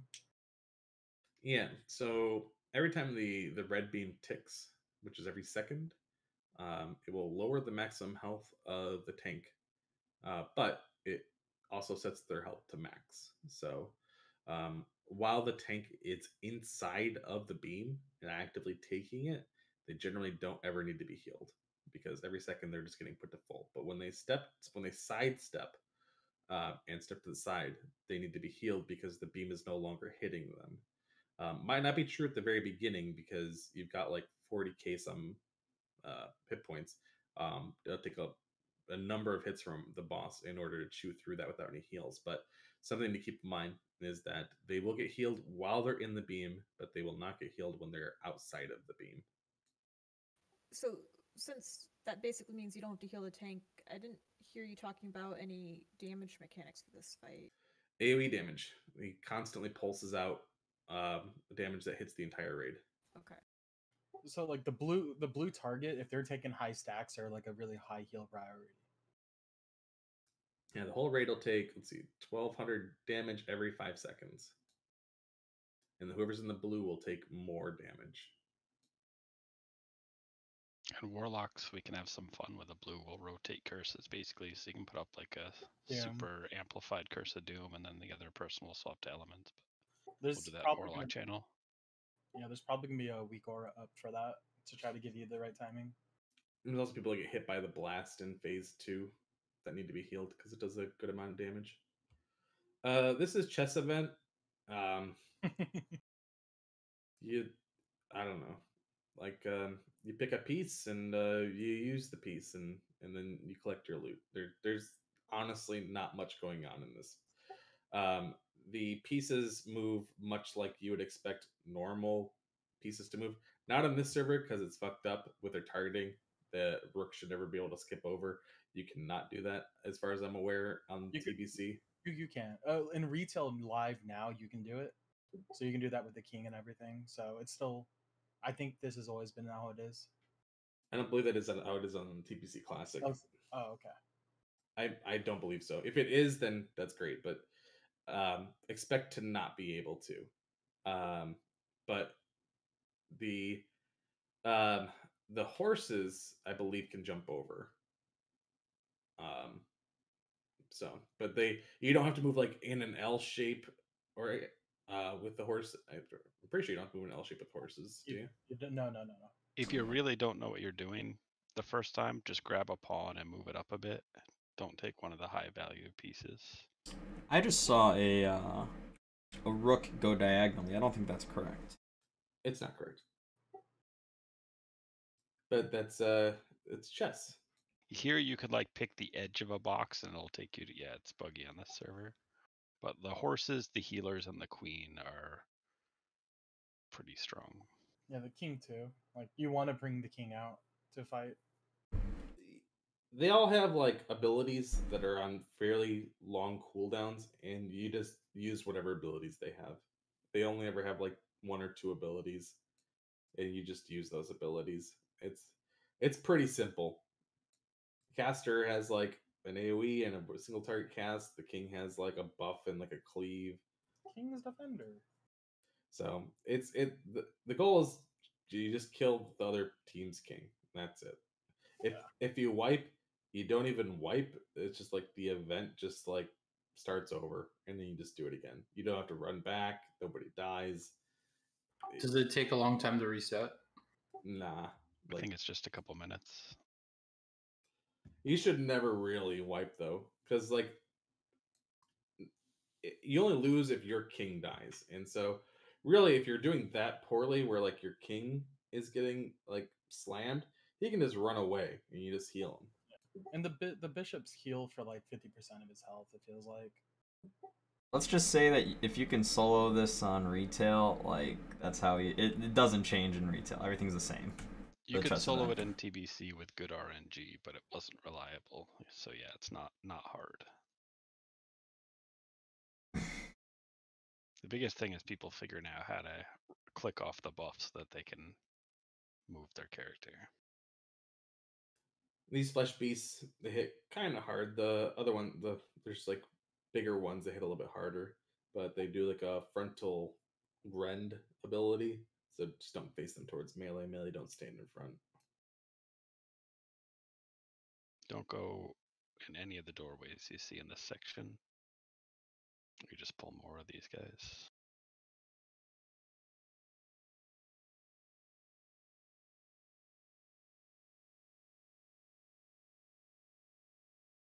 And then this will take us to I joined Prince. late. Are trash epics a thing? Yep. I think the Bis Warlock Shadow ring for a while is Karazhan. Shadow neck. It's the neck, but it's not going to be as good now as it used to be, so it'll mostly be Shadow Priests. They dropped like 4 epics on trash this run. So Prince, you basically just cheese Prince. I kind of hate that the fight is the way it is, but it is what it is. Fight's a lot more fun if you do it correctly, but us and nobody will do the fight correctly. Yeah, because it's kind of like Onyxia early. There's just so much RNG built in. You can just get a wipe even if you play fairly well. So Prince Malchezaar is like the actual boss of the raid. Not the hardest one, but the like quote unquote final boss. So 3-phase boss, he changes his attacks and stuff at 60% and at 30%. So first ability that he does is Enfeeble. He will target half the raid, not the main tank, so other people, and he'll set everybody to 1 hit point for 10 seconds. And normally it's not a big deal because there's the other person getting hit as a tank, except for there's going to be a AoE Shadow Blast that comes out, or Shadow Nova that comes out, starts casting about 5 seconds after he enfeebles everybody. If you get hit by that, obviously at your 1 hit point, you're going to die. As the Toast got hit by it, he died. There's also Shadow Word Pain that gets put up that needs to be dispelled as well, because that can kill people. So the way this is cheesed is a couple of ways. So normally with this fight, there's gonna be infernals that drop. These infernals, they don't move, they don't attack. They're just giant totems that spread like a immolation, consecrate, whatever around them. Giant hellfire, yeah. Just all around them. And as you go on the fight, there's more and more infernals. They're there's predetermined places where they can land, but where they land is random. So this spot over here is close enough to the door. If you're at the door, none of the infernals land over there that can hit anybody, so you never have to worry about it. And the melee in the tank, there's like one that spawns like here, and there's one that spawns like here. So you can get bad luck with them spawning there, but worst case scenario is that both of them spawn and the tank just stands there and eats it, and the melee move out until one of them despawns and the tank can move. Pretty low chance of that happening, but it can happen. With the enfeeble, with the melee, as you saw, there's a little alcove here. So when that happens, you don't need to run all the way back to the casters. You can just move here. It'll be out of LOS, and then you can run back. Also, another thing to kind of point out, Shadow Priest should take Shadow Word Death off their bars. You could get really bad timings with Enfeeble and Shadow Word Death, and you will kill yourself. Yeah, watch the timers. The if you the Shadow Nova also does like a knockback. So if you're a melee and you don't get the debuff, when the Shadow Nova goes out, what you can do, and I think I do it later, is you can run to the front of the boss just so you get knocked into the wall instead of getting knocked way in the middle of the room. You probably won't die, but if there's other AoE out there, then it's kind of annoying that you get hellfired. So just something to keep in mind. So first phase is pretty easy. Second phase is probably the hard phase. He gets two axes that he starts beating on the tank with. Will attack significantly faster. Will start to thrash, so he does multiple attacks in a row quickly, and also starts applying a sunder debuff on the tank. The cooldowns are for this phase. You want to hero during this. You want to pop your cooldowns. You want to get through this as quickly as possible because, especially in the beginning when we have less gear, this is when your tank is most susceptible to dying. Later on, when we have a lot of gear, it won't matter. But at the beginning, you could easily just have a couple of hits connect when you're missing some armor, and then you just die. So the last phase will start at 30%. He'll put away the weapons. He throws the weapons basically. You won't really be able to see it, but here you can. The axes will start to go off and hit people, generally healers. You can't tank them; they just go and hit people. Enfeeble will stop, so you don't have to worry about getting enfeebled and then getting smacked by the axes. But they will give you spell pushback, and they will hurt. They don't really hurt on this server, but they hurt more on TBC Classic. So expect more healing on the healers who are getting beat on by that. But basically, this is the last part of the fight, and you just burn them down before the overwhelmed with infernals. Do you know if hunter traps are working on them in TBC Classic? You can't target them. They shouldn't be. Yeah, you shouldn't be able to do anything to them except priest bubble the person so they get less pushback because it's rough on healers. Yeah. Okay, this is traps are working on the server. I wasn't sure if that was broken. Oh, that's what the infernal looks like, by the way. You couldn't see it very well before, but they just hang out there. They don't move. They don't attack. They cast that AoE. They do disappear after a time. I think there's only 5 or 6 out total at any time.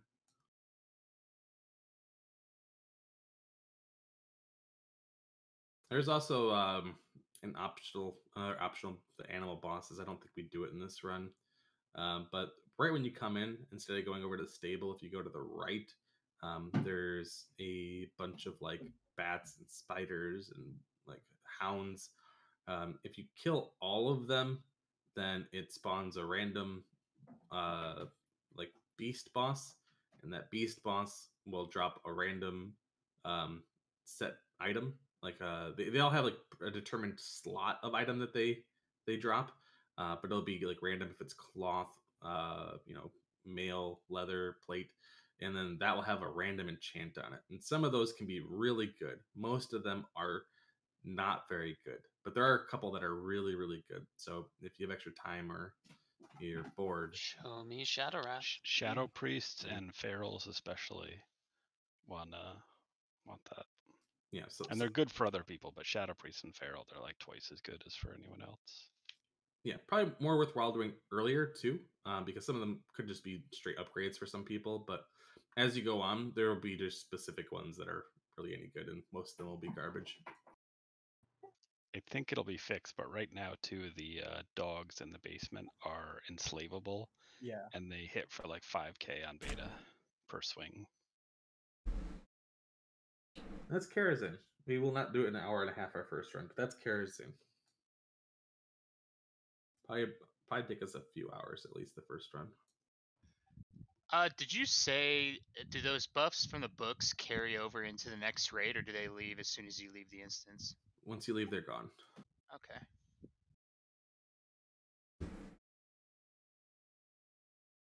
That's Karazhan. Easy. Also, fun fact: that hunter there is in full dungeon gear. He's in the hunter dungeon gear. Yeah, the 4-piece hunter dungeon set is overpowered.